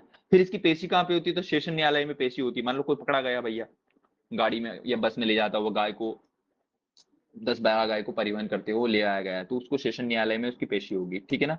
दंड कैसा है? तो इसको दंड मिनिमम एक वर्ष का कारावास है, और 2 एक असंज्ञेय और गैर जमानत, इसमें भी गैर जमानत निकलता है, ड्राइवर की जमानत नहीं होती अगर गाय के साथ पकड़ा गया हो ना। संज्ञेय अपराध में आता है और गैर जमानती अपराध में आता है, ठीक है। इसमें राजीनामा हो सकता है, ऐसा कुछ वो नहीं है, क्योंकि ड्राइवर को भी नहीं पता होता ना, थोड़े से पैसे के लिए बेचारा वो कर लेता है, ये कर लेता है, ठीक है। संशोधन कब हुआ? इसमें 2010 में एक संशोधन हुआ, मध्य प्रदेश गोवंश प्रतिषेध संशोधन 2010 में। उसमें कब हुआ था? 2015 में हुआ था, ठीक है। इसमें कब हुआ है? 2010 में हुआ है, ठीक है। ये हो गया अपना मध्य प्रदेश गोवंश प्रतिषेधी अधिनियम, ठीक है ना। तो कौन कौन से 4 जो अपने बड़े बड़े हैं ना, देखो वर्ष से ही क्वेश्चन आ जाएगा कौन से वर्ष में लाया गया, अपन ने अंदर का भी डिटेल पढ़ लिया है, ठीक है ना। तो कौन कौन सा एक बार रिवीजन कर लेते हैं। सबसे पहले कौन सा आया अपना? 1986 में पर्यावरण वाला आया, 1989 में SC/ST एक्ट आया, 1996 में कौन सा आया अपना? पेसा एक्ट आया। लेकिन पेसा एक्ट मध्य प्रदेश में कब आया? 15 नवंबर 2022 को आया। और मध्य प्रदेश गोवंश प्रतिषेध अधिनियम कब आया? 2004 में आया ना। कुछ नहीं याद रहे अंदर का तो तुम लोग को साल तो याद कर ही लेना है, चारों चारों क्या हो जाए, साल याद हो जाए अपने को, ठीक है। तो इसी के साथ अपना पॉलिटी का क्या हो गया? अंत हो गया भैया। एक बार सिलेबसीकरण दिखा देता हूँ तुम लोग को, पूरा देख लेते कि अपन ने अभी अभी तक क्या पढ़ लिया है, क्या क्या बचा है। बहुत सारा पढ़ लिया है। देखो अपन ने इसमें क्या पढ़ लिया था? भौगोलिक स्थिति पढ़ ली, कहाँ गया? देखो इतिहास तो मेरे हिसाब से पूरा ही खत्म हो गया अपना का। मध्य प्रदेश का प्राचीन इतिहास पढ़ लिया अपन ने, प्राग ऐतिहासिक पढ़ लिया था, आद्य ऐतिहासिक पढ़ लिया था, ऐतिहासिक काल पढ़ लिया था, मध्यकालीन पूरा पढ़ लिया था, आधुनिक पूरा पढ़ लिया था, स्वतंत्रता आंदोलन पूरा पढ़ लिया था। जनजाति इतिहास और जनजाति साहित्य ये बचा हुआ है अपना, ठीक है। मार्क कर देते हैं किसी और कलर से, या तो इसमें लिख देते हैं, ये वाला बाकी है अपना। फिर अपना भौगोलिक स्थिति खत्म हो गया है, विस्तार, नदियां, पर्वत, जलवायु, मौसम, मिट्टी, तापमान, वर्षा, वनों के प्रकार, वनोपज, कृषि, फसलें, सिंचाई, सिंचाई परियोजना, ताप विद्युत परियोजना खत्म है, गैर पारंपरिक ऊर्जा स्रोत खत्म है, खनिज खत्म है, जनसंख्या बची हुई है ना, साक्षरता और यातायात खत्म है, खाद्य प्रसंस्करण। तो अपन जनसंख्या आज पढ़ लेते हैं चलो। और इसमें क्या क्या बताया? इसमें ये पूरा अपना राजनीति पूरी हो गई है भैया ना। एक एक पॉइंट देख लो भैया, अभी कोई बचा नहीं। लोकायुक्त बचा हुआ है ना, चलो इसको देखा जाएगा कल। संभायुक्त भी बचा हुआ है, छोटे छोटे पद होते हैं ना। राज्यपाल देख लिया, मुख्यमंत्री, मंत्रिमंडल, विधानसभा, उच्च न्यायालय, राज्य सचिव, मुख्य सचिव, जिला प्रशासन, नगरीय प्रशासन, स्थानीय प्रशासन, पंचायती राज, ये चारों आयोग पढ़ लिए अपन ने कल। आज अपन ने सारे एक्ट पढ़ लिए, ठीक है। फिर अपनी अर्थव्यवस्था में क्या क्या पढ़ा था अपन ने? तो मध्य प्रदेश की अर्थव्यवस्था का अवलोकन पढ़ लिया है, कृषि पढ़ ली है, ग्रामीण विकास की ये पढ़ा हुआ है। मध्य प्रदेश में औद्योगिक आधारभूत ढांचे की रचना ये पढ़ लिया है। शिक्षा, स्वास्थ्य, कौशल की स्थिति बचा है ना, ये अर्थव्यवस्था वाला पार्ट बचा है अपना पूरा है। कृषि बस पढ़ा है इसमें अपन ने ना, ग्रामीण विकास की स्थिति बचा हुआ है। सतत लक्ष्य ये तो पढ़ लिया है ना। हिमांशु बताना जरा, सतत विकास लक्ष्य कौन से साल में आया था? व्यवसायिक सुगमता, बहु ये बचा हुआ है, गहू।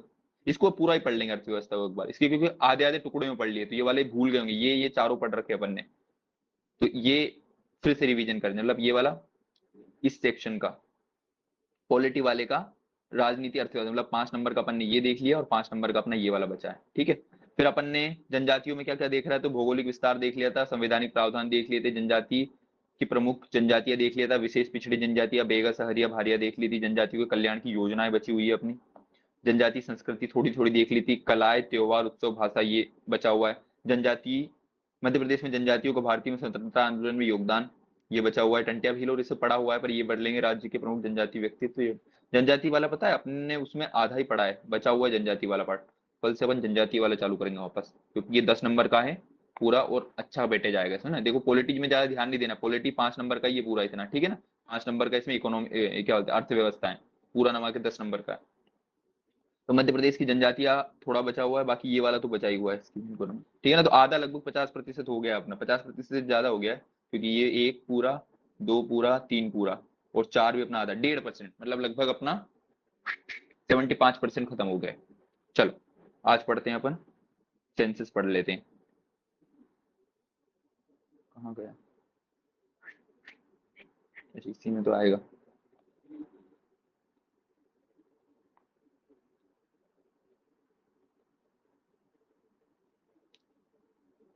थोड़ा सा जलपान कर लिया जाए। चलिए हिमांशु बता, मध्य प्रदेश का पहला राज्यपाल कौन था, प्रश्न बता दे जब तक।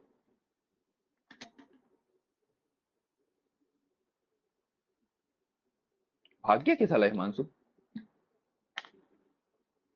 खातून बताओ भाई स्वाति,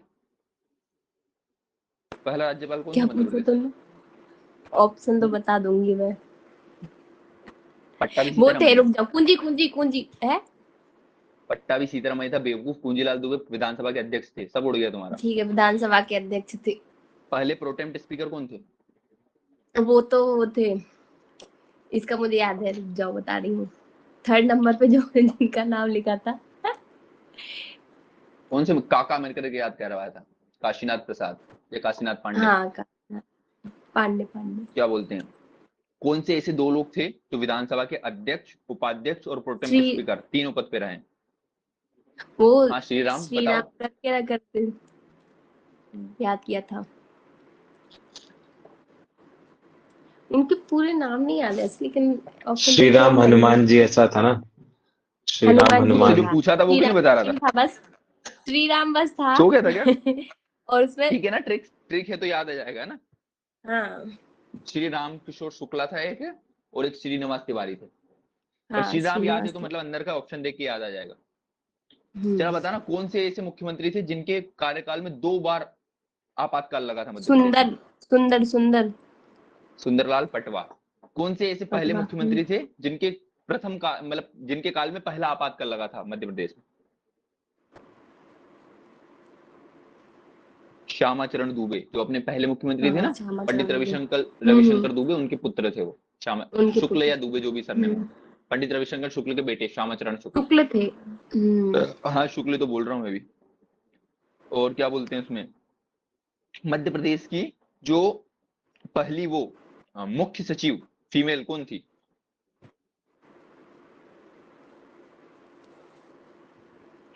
नाम मुख्य याद सचिव, आ चलो रहा है लेकिन वर्तमान अभी मुख्य सचिव कौन है ये बताओ। वो बुच थी ना, बुच बुच। हाँ हाँ बुच, बुच बुच याद आ गया ना, बुच। निर्मला बुच, निर्मला बुच। अच्छा मध्य प्रदेश की पहली महिला राज्यपाल कौन थी जो सबसे यंग भी थी। सरला अग्रवाल। हाँ वो याद है मुझे। क्या? हाँ तो याद है तो बताओ ना, सरला अग्रवाल। अच्छा सरला मध्य प्रदेश में कितने नगर निगम है।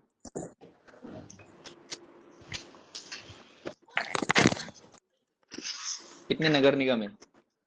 16 + 1 मतलब 17 है टोटल, है ना, जिसमें हमारा उज्जैन भी है, तुम्हारा सागर भी था, हिमांशु का बैतूल नहीं था, ये भी अपना वो हुआ था। अच्छा मध्य प्रदेश में कितने स्तरीय पंचायती व्यवस्था है। 3। त्रिस्तरीय। कौन सी समिति से ये अडेप्ट की गई है। 3 नाम वाली है, 3 नाम। अरे 3 नाम वाली बहुत सारी थी, LM सिंघवी। अच्छा बलवंत राय ठीक मेहता है। जो समिति थी वो कितने स्तरीय सुझाव उसने दिया। बलवंत राय, 2 नाम है, 2 होगा। साले बलवंत राय मेहता, तो तू भी होगा। मेहता नहीं सुन रहा है। भाई तो मेहता भी तो है। मैं तो पता नहीं कर। बलवंत राय मेहता त्रिस्तरीय। अच्छा गांव का सरपंच बनने के लिए न्यूनतम आयु कितनी होती है। 25। 21 साल। 25 बोल रहा है हाँ, हिमांशु, 21 मर जा साल। भाई। साले तूने गांव 21 है ना? 21 वर्ष है भाई, हाँ। और गांव महापौर बनने के लिए मिनिमम आयु कितनी है। 35। महापौर बनने के है लिए 35। 25 कुछ भी। 25 वर्ष, 25 पहले 2022 तक ये भी 21 ही थी, 2022 में बढ़ा के 25 वर्ष की हुई। अच्छा 25। मध्य प्रदेश का मुख्यमंत्री, मध्य प्रदेश का मुख्यमंत्री बनने के लिए न्यूनतम आयु कितनी है। 25। और मध्य प्रदेश का विधायक बनने के लिए, विधायक मध्य के लिए प्रदेश भी का 25 राज्यपाल है। बनने के लिए, 35। राज्यपाल के लिए 35 हो राज्यपाल गया। राज्यपाल के लिए 33 है, सबके लिए 25 है, मतलब सबके लिए 21 है, विधायक सर- और महापौर के लिए 25 है। सीएम के अच्छा लिए बताओ मुझे 25 है। जरा, किसी भी मान लो मुझे जिला पंचायत बनानी है, तो पंचायत त्रिस्तरीय पंचायत है ना, जिला पंचायत के लिए मिनिमम कितने लोगों की या कितनी जनसंख्या की आवश्यकता होती है? जिला पंचायत बोल रहा हूं मैं। 10 जिले होने चाहिए, ऐसा था ना उसमें।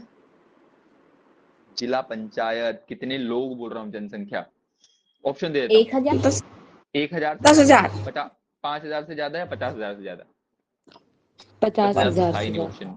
50,000 से तीनों बताया तुम, 50,000। सब उड़ गया तुम लोग का। ग्राम पंचायत में 1000 से ज्यादा पब्लिक होनी चाहिए। मैंने ये भी ऑप्शन दिया था कि मेरे गांव में ग्राम 350 लोग हैं, इसलिए पंचायत, मेरे ठीक है। गांव में ग्राम पंचायत नहीं है। 1000 लोगों से ज्यादा लोग होने चाहिए तो आपकी ग्राम पंचायत बनेगी।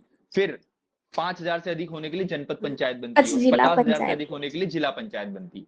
अच्छा नगर, क्या बोलते हैं वो, नगर निगम बनाने के लिए कितनी मैक्सिमम वो लोग होने चाहिए नगरीय प्रशासन वाले में? 10 लाख ज्यादा बोल दिया क्या? तुक्का मार दो, बोले लाखों में होंगे। 3 लाख से अधिक। देखो नगर पंचायत में 20 से 50,000 थे, ठीक है ना।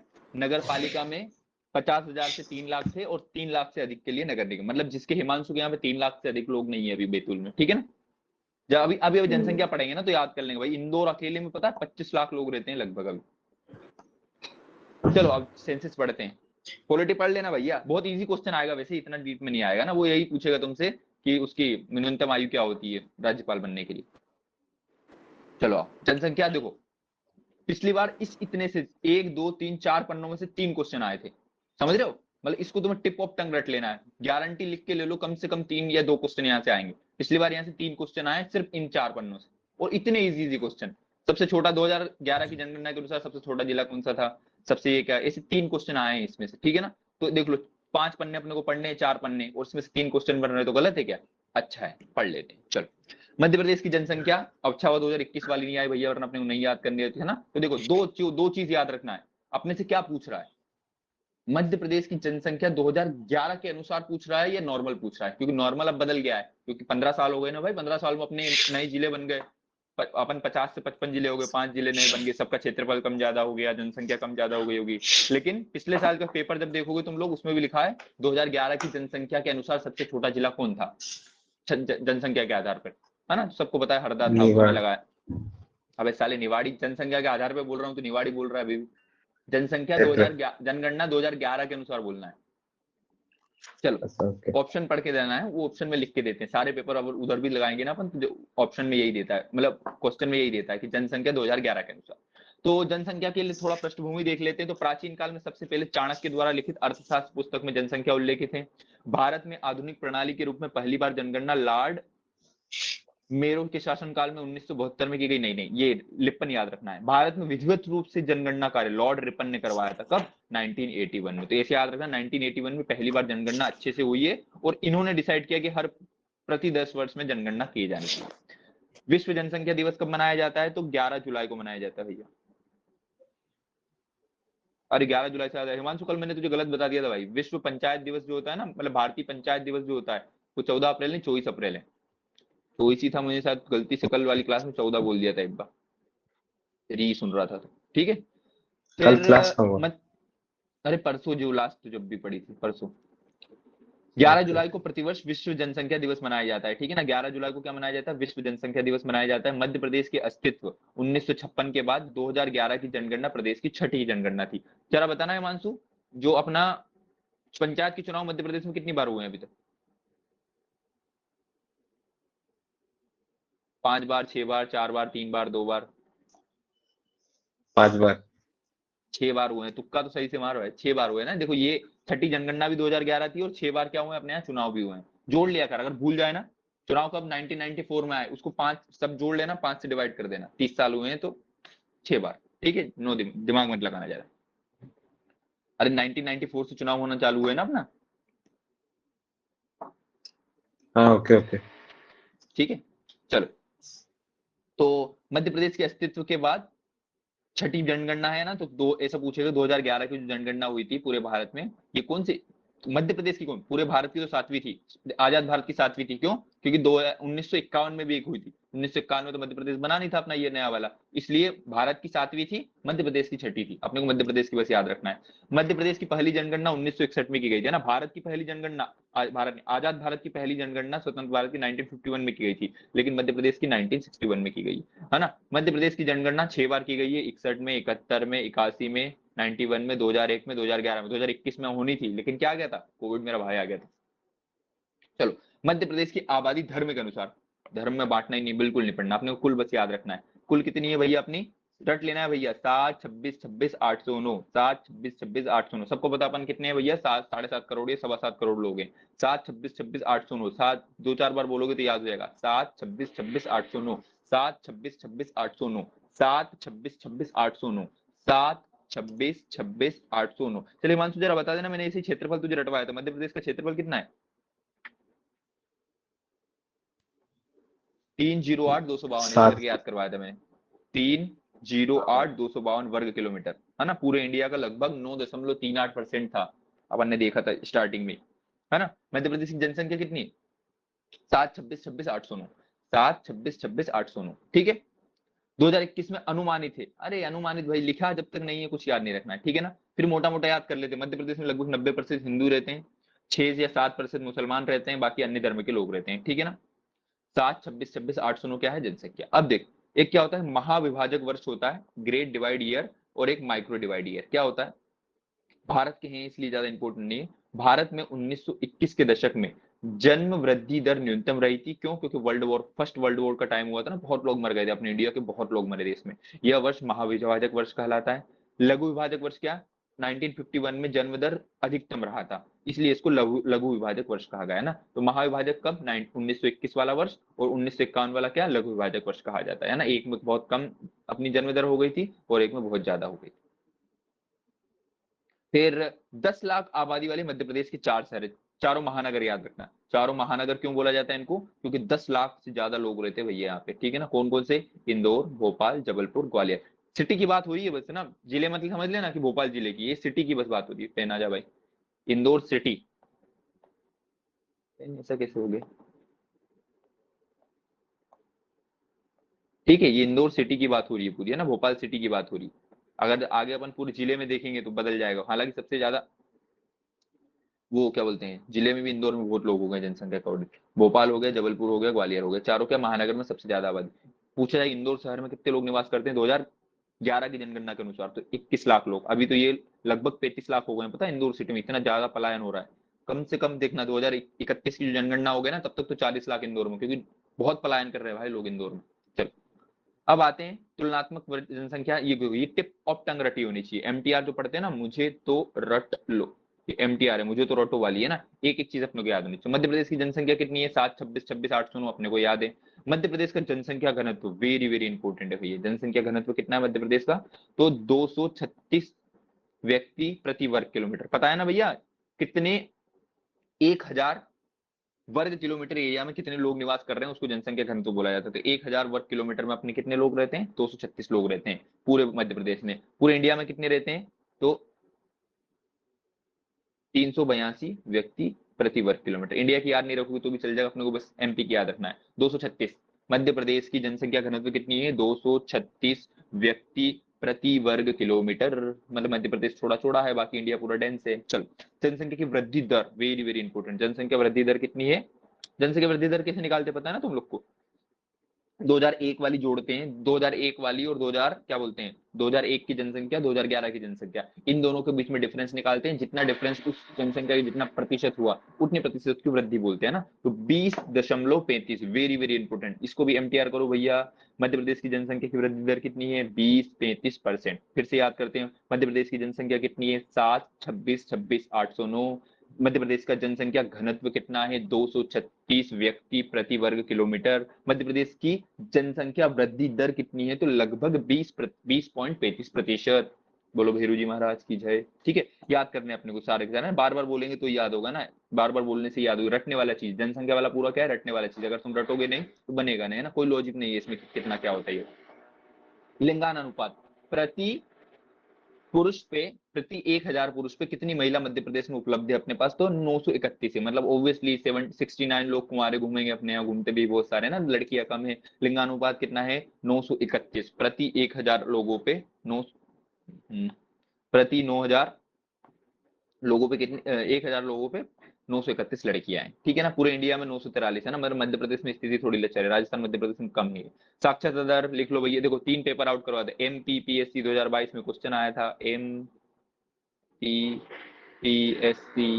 2022 मध्य प्रदेश की साक्षरता दर क्या है, यहाँ से आया था। MPPSC मध्य प्रदेश का न्यूनतम जनसंख्या हरदा, 2 क्वेश्चन यही बता दिए और एक नीचे और आएगा ना, 3 क्वेश्चन आए थे भैया इससे, बहुत इजी क्वेश्चन था। इस बार साक्षरता दर पूछ लिया था पिछली बार, इस बार जनसंख्या का तो पूछ लेगा, जनसंख्या वृद्धि दर पूछ लेगा। तो मध्य प्रदेश की साक्षरता दर कितनी होती है? 69.32%। पिछली बार आ गया तो नहीं आएगा, फिर भी अपने को बचपन से याद है भैया, ये तो अपना 5 रुपए की पुस्तक आती थी ना MPG की, जो ट्रेन में मिलती है उसमें अपन पढ़ते थे। मध्य प्रदेश की साक्षरता दर कितनी होती है? 69.32%, ठीक है ना, 69.32% या 69.32%, जो भी तुम्हें बोलना। पूरी इंडिया की इतना है तो अपन गधे हैं भैया, इंडिया में 73% है अपने पास, कितनी है ये, ठीक है। यहीं पर अगर तुम लिखना चाहो ना तो ये लिख लो, जैसे ST की अनुपात अपने से पूछेगा कि ST में प्रति व्यक्ति कितना है, तो 984 लिंगानुपात है भैया ST समुदाय के लिए। ST समुदाय की साक्षरता कितनी है? भूल गया हूँ क्या मैं, 43 पॉइंट इतना परसेंट। ये कोरिलेट अभी नहीं लिखा, उधर ही देखेंगे ST जब पढ़ेंगे, ठीक है। ये वाला सही है, मुझे याद है, ठीक है। तो क्या बोलते हैं, मध्य प्रदेश की साक्षरता दर कितनी होती है? 69.32%। आगे का भूल भी जाए, 69.3 आया ऑप्शन में, 32 नहीं था ना, एक बस दिल जाता ना, पिछले साल ऑप्शन में 69.3% था, है ना। 69.3% क्या है? साक्षरता दर है। तो फिर से एक बार रिवीजन कर लेते हैं। मध्य प्रदेश की कुल जनसंख्या कितनी है? 7, 26, 26, 809, मोटा मोटा याद रख लेते हैं। लगभग 7.25 करोड़ है। लगभग कितनी है? 7.25 करोड़ जनसंख्या है मध्य प्रदेश में। जनसंख्या घनत्व कितना है? 236 व्यक्ति प्रति वर्ग किलोमीटर है। मध्य प्रदेश की जनसंख्या वृद्धि दर कितनी है? 20.35% या 20.3, एक डिजिट याद करना, 20.3% अपनी क्या है? जनसंख्या वृद्धि दर है। लिंगानुपात कितना है? 931 है। ST समुदाय में लिंगानुपात कितना है? तो 984 है ना, ST में लड़कियां ज्यादा होती है भैया। साक्षरता दर कितनी है? 69.3%। अब साक्षरता वृद्धि दर पूछा जाता है ना, लिखा नहीं है कहीं पे, लेकिन अपन ने समझदार लोग हैं, थोड़ा सा ज्यादा पढ़ ले तो पूछ लें। साक्षरता वृद्धि मतलब 2001 की तुलना में 2011 में कितने लोग साक्षर बढ़े हैं? तो 5 पॉइंट, बहुत कम बढ़ा है, पता है ना, जनसंख्या जिस हिसाब से बढ़ रहा है साक्षरता।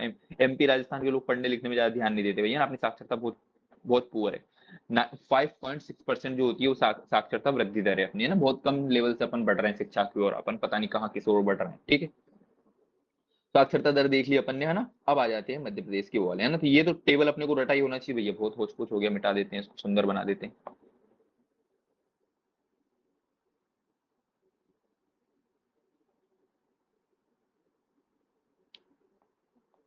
ST वाला लिख देते हैं ना, कभी आगे चल के भूल जाऊंगा। चल, अब आते हैं मध्य प्रदेश की जनसंख्या के जिलों के अनुसार। तो देखो मध्य प्रदेश में सर्वाधिक जनसंख्या वाले जिले कौन कौन से हैं? इंदौर, खाली इंदौर सिटी में भैया 23 लाख लोग थे। पूरे इंदौर में कितनी जनसंख्या है? लगभग 32 लाख, उसका याद नहीं कर रहे हैं ना। लगभग 32 लाख लोग रहते हैं कहाँ पे? इंदौर में। जबलपुर में लगभग 24 लाख लोग रहते हैं। सागर में लगभग 23 लाख लोग। तुमसे ये नहीं पूछेगा कि इंदौर की जनसंख्या कितनी है, ऐसे पूछेगा कि निम्नलिखित में 4 जिलों को ऑप्शन देगा, सर्वाधिक जनसंख्या वाला जिला कौन सा है, ठीक है ना। तो इंदौर, जबलपुर, सागर, 3 जिलों है। कैसे याद रखेंगे भैया अपन? IGS से करके याद लेना, या इंदौर में जब भवसागर था, ऐसा एक ट्रिक लिख लेना। इंदौर में क्या था जब भवसागर था? इंदौर में जनसंख्या क्या भवसागर था? इंदौर में जब, ठीक है ना, जनसंख्या क्या क्या था? भवसागर था। भवसागर मतलब बहुत ज्यादा है ना, तो इंदौर से इंदौर आ जाएगा, जब से जबलपुर आ जाएगा, जब सागर आ जाएगा, ठीक है ना। ये क्या आ जाएंगे? वो जिले हैं। इसी में अगर संभाग तुमसे पूछ ले तो कुछ नहीं करना है, Indore Jabalpur same to same रहेगा। इंदौर में जब बाबा महाकाल थे तो सागर को रिप्लेस कर देना किससे? क्या हो गया भाई? सागर को रिप्लेस कर देना उज्जैन से, तो वो क्या आ जाएंगे? संभाग हो जाएंगे। जब संभाग आगे देखेंगे तो यानी यही ट्रिक बता दी। इंदौर में क्या था? इंदौर जब क्या था? भवसागर था। जनसंख्या के हिसाब से इंदौर जब जनसंख्या के हिसाब से क्या बन गया था? भवसागर बन गया था, बहुत ज्यादा जनसंख्या आ गई। तो ये 3 जिले जो होते हैं सर्वाधिक जनसंख्या वाले जिले हो गए, इंदौर, जबलपुर, सागर। इंदौर, जबलपुर, सागर। इंदौर लगभग 32 लाख लोग, जबलपुर जिले में लगभग 24 लाख लोग, सागर में लगभग 23। ये सिटी नहीं है, सिटी वहां पड़ा था महानगरपन, ये जिले। यार बगल में किसी का AC लग रहा है, बड़बड़ हो रहा है। ठीक है। तो इंदौर, जबलपुर, सागर, ठीक है। अब ये तो हो गया क्या अपना जनसंख्या के आधार पर अधिक अधिक वाला। अब कम जनसंख्या देखते हैं। कम जनसंख्या देखते हैं भैया। तो कम जनसंख्या कैसे कैसे होती है भैया? पांडुरना, निवाड़ी नहीं याद रखना है। क्यों? क्योंकि वो नहीं है, लिखित प्रमाण नहीं है। पूछा जाए ऐसा कि न्यूनतम जनसंख्या वाले 3 जिले वर्तमान में कौन सी साइट पे मिलता है, तो पांडुरना है, निवाड़ी है, हरदा है। लेकिन पिछले साल का 2022 का भी पेपर जब देखोगे उठा के, तो उसमें भी लिखा हुआ था, एमपीपीएससी 2022 का क्वेश्चन है कि मध्य प्रदेश की 2011 की जनगणना के अनुसार मध्य, अरे यार, जनगणना 2011 के अनुसार मध्य प्रदेश का न्यूनतम जनसंख्या वाला जिला कौन था? तो हरदा ऑप्शन में उन्होंने माना था ना, याद रख लेना। तो अपन 2011 वाली 3 याद कर लेते हैं। अभी पांडुरना, निवाड़ी याद रखना। सबसे छोटा जनसंख्या वाला कौन सा है? पांडुरना है, उसके बाद निवाड़ी है, उसके बाद हरना है। तो नया पानी, ऐसे याद रखना। जनसंख्या के लोग जो होते हैं ना, नए होते हैं, उनको पानी पिलाते हैं अपन, ऐसे याद रखना। पानी मतलब पांडुरना सबसे छोटा है, फिर निवाड़ी है ना। और ऐसा एक पुरानी वाली ट्रिक याद करना, हंस करके याद रखना। जनसंख्या कम है फिर भी हंस लो। जनसंख्या कम है फिर भी क्या करो? हंस लो। हंस से क्या आ जाएगा? हरदा। यू से क्या आ जाएगा? उमरिया। और एस से क्या आ जाएगा? शहडोल। ये 3 सबसे कम जनसंख्या वाले पहले वाले अपने क्या थे? जिले थे। अरे यार, बड़बड़ हो रहा है क्या तुम लोग के इधर की नहीं हो रहा है? थोड़ा थोड़ा। अरे शायद नहीं हो रहा, ड्रिल चल रहा है। नहीं हो रहा? इरिटेट कर रहा नहीं है हो भाई, रहा, ड्रिल पढ़ा हो तो रहा है था। बगल में। चल, तो न्यूनतम अरे जनसंख्या वाले ऐसे ही लोग कौन कौन से हो गए? 2011 की जनगणना के अनुसार न्यूनतम पूछे तो क्या आ जाएगा? हंस आ जाएगा अपना। हरदा, उमरिया और शहडोल। हंस। जनसंख्या कम है फिर भी हंस। ट्रिक लिख लो क्या? जनसंख्या कम है फिर भी हंस रहे हैं, HUS, हंस, है ना। और नए वाले कौन है? पानी। नए वाले जो जनसंख्या, इंदौर में पानी वानी होता है ना, तो कम जनसंख्या वाले लोगों को क्या मिलता है? पानी पिलाना पड़ता है भैया, है ना। कम जनसंख्या वाले इतने कम लोग हैं, देखो भैया, खाली 3 लाख लोग रहते हैं, उनको आराम से पानी पिला सकते हैं। कम जनसंख्या वाले लोगों को पानी पिला सकते हैं। पुराने वाले लोग क्या करते थे? कम जनसंख्या थे फिर भी हंसते थे, ऐसे याद रख लेना, ठीक है। अब आ जाते हैं अपन किस पे? प्रदेश के सर्वाधिक क्षेत्रफल वाले। सब अपन बदल जाता है, ठीक है। तो अपन बचपन से देखते आ रहे हैं कि छिंदवाड़ा सबसे बड़ा क्या होता है? जिला होता था अपने पास, ठीक है ना। लेकिन छिंदवाड़ा के साथ गद्दारी कर दी भैया अपन ने, छिंदवाड़ा का विभाजन करवा दिया। छिंदवाड़ा का जब विभाजन हो गया तो छिंदवाड़ा से पांडुरना अलग निकल के चला गया। तो अब सबसे बड़ा हो गया शिवपुरी, ठीक है ना। लेकिन फिर बोल रहा हूं, अगर जनगणना के अनुसार पूछे, नोट नोट में इसीलिए लिखा है क्योंकि पेपर ध्यान से पढ़ना है अपने को। जनगणना के क्षेत्रफल के अनुसार सबसे बड़ा जिला जो होता है 2011 के अनुसार छिंदवाड़ा ही है। छिंदवाड़ा को पांडुधरना छिंदवाड़ा से अलग कर दिया गया है, तो अब शिवपुरी बन गया है, ठीक है ना। पहले नंबर पे शिवपुरी, दूसरे पे छिंदवाड़ा, तीसरे पे सागर है। लेकिन जनसंख्या जनगणना के अनुसार पूछे तो क्या लगाएंगे अपन? छिंदवाड़ा लगाएंगे। चलो छोटे में आ जाओ। छोटे में क्या क्या है भैया? तो सबसे छोटा जिला क्या होता है? निवाड़ी होता है। ये तो अभी बना है जनसंख्या जनगणना के बाद का है, लेकिन पहले क्या था? दतिया भोपाल था ना। दतिया और भोपाल। देखो भोपाल भैया जिले के रूप, सिटी भले बड़ी है लेकिन जिलों के रूप में क्षेत्रफल बहुत कम है भोपाल का, सबको पता है भैया। अपन मैप देखते हैं, छोटा सा खत्म हो जाता है लप्पू जन्नत, है ना। सबसे क्षेत्रफल की दृष्टि से सबसे छोटा जिला कौन सा है? दतिया। तो याद रख लेना क्षेत्रफल। दांत का क्षेत्रफल शरीर में बहुत कम है, ऐसे याद किया था मैंने पहले इसको। दांत का क्षेत्रफल शरीर में क्या होता है? बहुत कम होता है, ठीक है ना। दांत का क्षेत्रफल शरीर में बहुत ज्यादा कम होता है। इतनी छोटी सी जगह में पड़े हुए 32 दांत, बेचारा मुंह कितनी सी जगह में। बाकी हाथ पैर अन्य चीजों को देख लो भैया, छाती वाती उन सबको, ठीक है ना। दांत का क्षेत्रफल क्या है? सबसे कम। दतिया सबसे छोटा जिला है ना। लेकिन अभी नया जिला जो बन गया निवाड़ी, वो उससे भी छोटा है ना। तो देखो 2 नए जिले बने, इधर पांडु इधर। अगर तुम मैप देखोगे तो यार मुझे विजुअलाइजेशन से याद करवाना पड़ेगा। ये मान लो अपन मध्य प्रदेश का प्यारा मैप बना रहे हैं, बढ़िया, ठीक है। यहाँ पे टीकमगढ़ से अलग होके क्या बना है? निवाड़ी। और यहाँ पे छिंदवाड़ा से अलग होके क्या बना है? पांडु धरना। एज एज पे है ना, तो दोनों को छोटे छोटे करवा लो। नए जो बने हैं ना, दोनों छोटे छोटे बने हैं। निवाड़ी बना है किसमें छोटा? क्षेत्रफल की दृष्टि से सबसे छोटा हो गया है, ठीक है। और पांडु धरना क्या हो गया है? जनसंख्या की दृष्टि से सबसे छोटा हो गया है,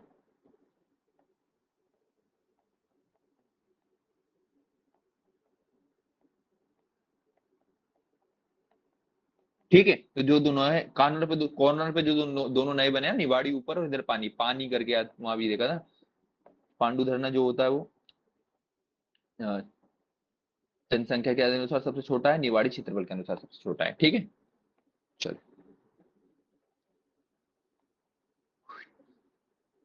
उसके अनुसार पूछा जाए जनसंख्या के अनुसार, तो दांत का क्षेत्रफल कम होता है, दतिया आएगा, ठीक है ना। दतिया जिले के पोर्टल फलाना ठीक। प्रत्येक भोपाल सबसे छोटा होता है भैया। ये हो गया अपना क्या, जनसंख्या और क्षेत्रफल से छोटा बड़ा हो गया ना। हल्के मत लेना भैया, यहीं से प्रश्न आएगा, देख लेना भैया सबसे बड़ा जिला कौन सा है इसके अनुसार, सबसे छोटा कौन सा इसके अनुसार ये। अब लिंगानुपात देखते हैं। किसी भी क्षेत्र में पुरुष और स्त्रियों की संख्या के अनुपात को लिंगानुपात कहते हैं। किसी भौगोलिक क्षेत्र में प्रति 1000 पुरुष के मुकाबले स्त्रियों की संख्या इसकी इकाई को माना जाता है। मध्य प्रदेश में वर्तमान में लिंगानुपात 931 से रट लेना है भैया। रीवा जिले में लिंगानुपात राज्य के जिले के लिंग, हाँ पूछ सकता है कि कौन सा जिला जो है जिसका लिंगानुपात राज्य के बराबर है, तो रीवा में जो होता है ना बिल्कुल मध्य प्रदेश का कॉपी पेस्ट है 19। बाकी कुछ जिले में देख लेते तो बालाघाट सबसे ज्यादा लिंगानुपात, बालाघाट में लड़कियां ज्यादा होती है, याद रख लेना भैया। बालाघाट, अलीराजपुर, मंडला, है ना, क्या बोलते हैं, कौन सी ट्रिक बनाई थी मैंने, एक बालम करके बनाई थी ना जिसमें एल साइलेंट किया था। हाँ देखो लिंगानुपात ज्यादा किसमें, मतलब 1000 से ज्यादा लिंगानुपात होता है ना तो उसका ट्रिक लिख लेना, तुम लोग को अच्छी लगे वरना तुम अपने हिसाब से देख लेना। एल छोटा रख लेना, बालम जो होता है ना, बीसी क्या आ जाएगा अपना, बालाघाट आ जाता है, अलीराजपुर आ जाएगा और मंडला। ये 3 जिले जो होते हैं ना, देखो तीनों जो देखोगे ना ये आदिवासी प्रधान जिले ही होते हैं ना। आदिवासी लोग जितने भी कुछ भी हों वो ज्यादा शिशु हत्या, भ्रूण हत्या, लड़का लड़की में भेदभाव नहीं करते ना, हत्या हत्या नहीं करते ज्यादा। बाकी जितने बड़े लोग होते हैं, जितने पैसे वाले लोग होते हैं, उनको लड़के ज्यादा चाहिए रहते हैं, टेस्ट वेस्ट करवा के भ्रूण हत्या करते रहते हैं, ठीक है, क्या बोलते हैं। तो बालाघाट, अलीराजपुर, मंडला ये 3 जिले होते हैं। यहाँ पे क्या होता है, लिंगानुपात 1000 से अधिक होता है ना, तो ऐसा पूछा जाएगा कौन से 3 जिले हैं जिसमें लिंगानुपात 1000 से ऊपर, मतलब प्रति हर क्या बोलते हैं महिला प्रधान माना जा सकता है ना ऐसे समाज को, कि भैया लड़कियां ज्यादा हैं ऐसे लड़कों का ना। तो बालाघाट में सबसे ज्यादा लिंगानुपात है 1021, 1000 लड़कों पे 1021 लड़कियां हैं, ऑब्वियसली भैया बालाघाट में बसना चाहिए लड़कों को। फिर अलीराजपुर में 1011 है और मंडला में 1008 है, ठीक है। सबसे कम कहाँ पे, तो सबसे कम देखो कहाँ होगा भैया, भिंड, मुरैना, ग्वालियर, चंबल वाले एरिया में हत्या होती है लड़कियों की बहुत ज्यादा, है ना। तो भिंड, मुरैना, ग्वालियर तीनों नाम से जो चंबल वाली एरिया होती है, सबसे कम किसमें होता है, भिंड में होता है भैया 837 लड़कियां है, बहुत मारा कुट होता है भैया, है ना, ठीक है ना।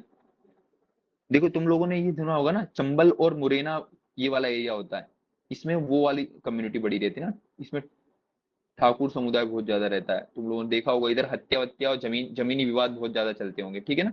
इसलिए अपन ने जब पढ़ा था कि सबसे ज्यादा कम वो एसटी समुदाय कहाँ पे पाया जाता है, एसटी एसटी सबसे ज्यादा कम में, दोनों में टॉप नंबर पे भिंड ही है। सबसे कम एसटी भी भिंड में ही है, सबसे कम एससी भी भिंड में ही है, ठीक है। और जहां पे राजपूत प्रधान लोग होते हैं वहां पे महिलाएं कम होती है, क्यों, क्योंकि महिलाओं को हनन किया जाता है उधर, ऐसा उसमें होता है ना। तो इसमें लिंगानुपात में महिलाएं बहुत कम है भैया, 837 होती है, ठीक है ना, 837 महिलाएं बस भिंड में। मुरैना में 840 है, ग्वालियर में 864 है। भिंड, मुरैना, ग्वालियर नाम से भिंड मुरैना, भिंड मुरैना में सबसे कम लड़कियां भैया, याद रख लेना, भिंड मुरैना में सबसे कम लड़कियां, सबसे ज्यादा कहाँ पे, बालम में है, मतलब सबसे ज्यादा बालाघाट में है, फिर अलीराजपुर में है और मंडला में, ठीक है ना। बालाघाट में, बाला नाम में आ रहा है ना लड़कियों को कौन से,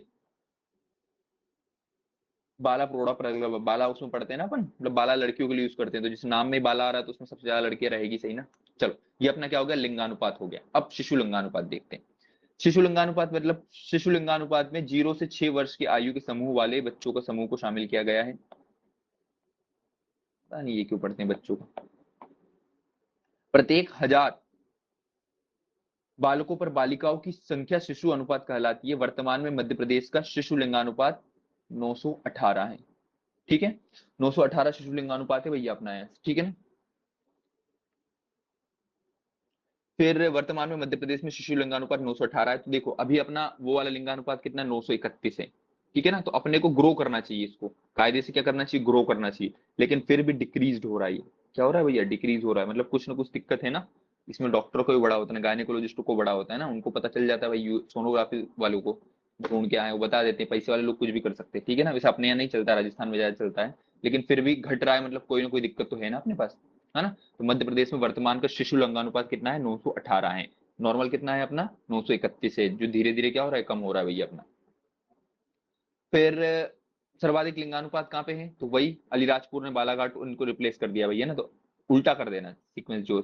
अलीराजपुर में सबसे ज्यादा शिशु लिंगानुपात होता है, 978 बच्चे हैं भैया यहाँ पे, और फिर ढिंडोरी, मंडला एक साथ है, और फिर बालाघाट है, ठीक है ना। तो अलीराजपुर याद रख लेना, पहला पहला याद कर लो, जो सर्वाधिक लिंगानुपात बच्चों वाले में कौन सा है, अलीराजपुर टॉप पे।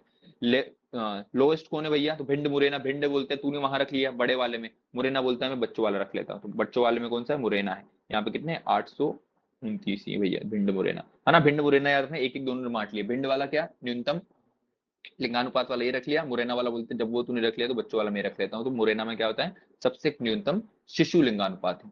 ठीक है, एक एक याद रखो, शिशु लिंगानुपात इंपॉर्टेंट नहीं है ना इतना ज्यादा, तीन उसके पूछे नहीं जाते। अब आते हैं जनसंख्या घनत्व, वेरी वेरी इंपॉर्टेंट है ना। जनसंख्या इस बार मुझे लग रहा है क्योंकि पिछली बार उससे आ चुका है, क्या बोलते हैं, साक्षरता दर से, तो इस बार जनसंख्या घनत्व से प्रश्न आएगा। प्रति वर्ग किलोमीटर में क्षेत्रफल में निवास करने वाले व्यक्तियों की संख्या को जनसंख्या घनत्व कहते हैं। 2011 की जनगणना के अनुसार मध्य प्रदेश में प्रति वर्ग किलोमीटर में 236 लोग रहते हैं। 236 अपना जनसंख्या घनत्व है। ठीक है ना, फिर से रट लेते हैं 236। ठीक है ना, अरे 300 क्यों लिख रहा हूं मैं, छोड़, बिना ले सुन बोल रहा हूँ वही देख लो। 236 पूरे इंडिया में, 300 से ज्यादा है ना, मतलब मध्य प्रदेश थोड़ा फैला हुआ राज्य अपना तुलनात्मक रूप से भारत की तुलना में। फिर सर्वाधिक जनसंख्या घनत्व वाले जिले, अंधा भी कोई बता देगा, सबसे ज्यादा जनसंख्या वाला कोई जिला होता है तो कौन सा, भोपाल है। इतना कंजेस्टेड कार्डिफोलिया भैया, ओल्ड सिटी भोपाल। ठीक है ना, भोपाल सबसे ज्यादा क्या है, जनसंख्या घनत्व वाला जिला है 855। देखो मतलब सुनो ना, तुलनात्मक रूप से जमीन आसमान का फर्क है, लगभग पूरे मध्य प्रदेश से 4 गुना ज्यादा बड़ा है। ठीक है ना, तो मध्य प्रदेश का जनसंख्या घनत्व में सबसे सर्वाधिक जनसंख्या घनत्व वाला जिला कौन सा है, भोपाल। दूसरे नंबर पे इंदौर, तीसरे नंबर पे जबलपुर। ठीक है ना, तो इसकी एक ट्रिक मैंने देख रही है, तुम लोग को पसंद आए तो याद कर लेना, वरना अपनी बना लेना। देखो क्या लिखना, जनसंख्या घनत्व जिसमें बहुत ज्यादा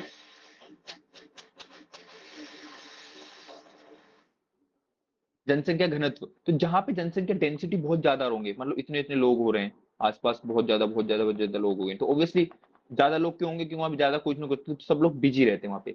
बी जी, बीजी को ऐसे लिख लेना, बी से भोपाल, आई से इंदौर, जी से जबलपुर, वाई साइलेंट है ना। जनसंख्या घनत्व में लोग क्या रहते हैं, बिजी रहते हैं। ठीक है ना, बी से आ जाएगा भोपाल, आई से आ जाएगा इंदौर, जे से आ जाएगा जबलपुर। ठीक है ना, तो भोपाल, इंदौर, जबलपुर। ठीक है, ये क्या होते हैं, सर्वाधिक जनसंख्या घनत्व वाले जिले होते हैं। ठीक है, चलो फिर न्यूनतम जनसंख्या वाले कौन से है, तो न्यूनतम जनसंख्या देखो याद रख लेना, न्यूनतम जनसंख्या पहले जो होती है ना, डिस्प्रिन नाम की गोली आती है, वो डिस्प्रिन जो होती है ना बहुत ज्यादा जनसंख्या खाती थी, लेकिन अब सब अवेयर हो गए, माथा दुखना मतलब डिस्प्रिन नहीं खाना। पहले बात बात पे जब मैं बचपन में था, छोटा था, मम्मी अम्मी किसी का भी सिर दुखता था, डिस्प्रिन मंगा लो, डिस्प्रिन मंगा लो, इतना डिस्प्रिन खाते थे।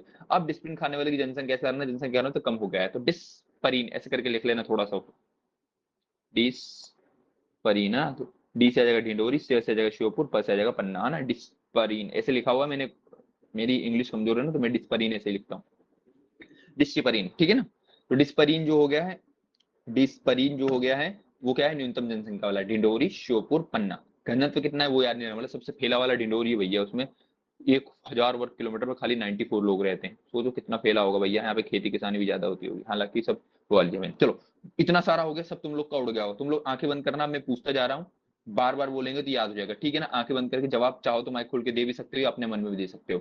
मध्य प्रदेश की जनसंख्या कितनी है, लगभग 7.25 करोड़। 7, 26, 26, 8 से 9 ने याद किया। मध्य 5 प्रदेश 26 का 26। जनसंख्या, मध्य प्रदेश का जनसंख्या घनत्व कितना है, 236 व्यक्ति प्रति वर्ग किलोमीटर है। मध्य प्रदेश की जनसंख्या की वृद्धि की दर कितनी है, 20.35% है। मध्य प्रदेश का लिंगानुपात कितना है, 931 है। साक्षरता दर कितनी है, 69.3% है। लेकिन साक्षरता की वृद्धि कितनी है, 5.6%, ये बहुत कम है भैया। फिर मध्य प्रदेश की जनसंख्या देखते हैं, मध्य प्रदेश की जो 7, 26, 26, 8 9 है, उसमें से मध्य प्रदेश में सर्वाधिक जनसंख्या वाले जिले कौन कौन से हैं, तो मैंने याद किया था भैया, इंदौर जो भवसागर बन गया था, मतलब इंदौर, जबलपुर और सागर। सही संभाग देखेंगे तो इंदौर, जबलपुर और उज्जैन हो जाएगा, है ना।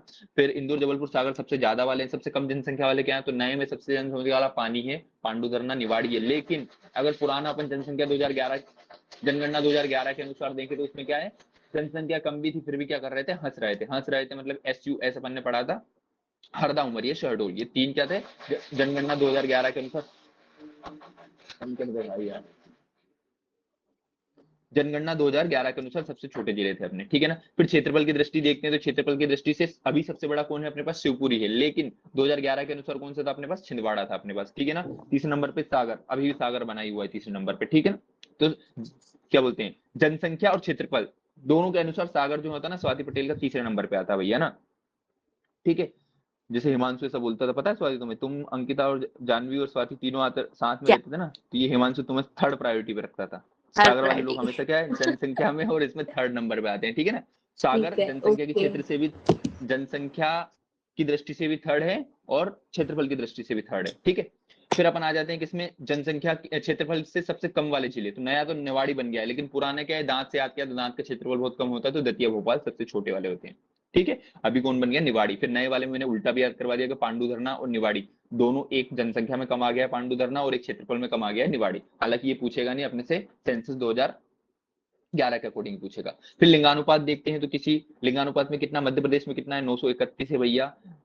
कौन सा ऐसा जिला है जिसका राज्य के पूरे लिंगानुपात के बराबर है, तो रीवा में है। फिर कान से 3 ऐसी जगह है जहाँ पे 1000 से ज्यादा होता है, कहाँ कहाँ पे भैया, अपना बालम में, मतलब बालाघाट, अलीराजपुर और मंडला में होता है। बालाघाट में 1021 लिंगानुपात है, अलीराजपुर में 1011 है, मंडला में 1008 है।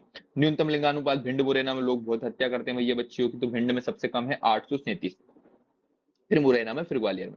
शिशु लिंगानुपात देखते हैं, ये लगातार डिक्रीज करता जा रहा है भैया, पूरे मध्य प्रदेश का 918 हो गया है। सबसे अधिक कहाँ पे है ये, अलीराजपुर में। अलीराजपुर अभी भी 978 के साथ टॉप पे बना हुआ है। उसके बाद ढिंडोरी बालाघाट आ जाते हैं। फिर सबसे कम लिंगानुपात बच्चों को कहाँ पे है, तो भिंड वाले ने जब नॉर्मल वाला रख लिया, तो मुरैना वाला बच्चों वाला रख लेगा। ठीक है, 829 यहाँ पे है। ठीक है ना। जनसंख्या घनत्व सबसे ज्यादा बिजी सी लोग का, सबसे जनसंख्या घनत्व ज्यादा होगा वहां के लोग क्या होंगे, बिजी होंगे।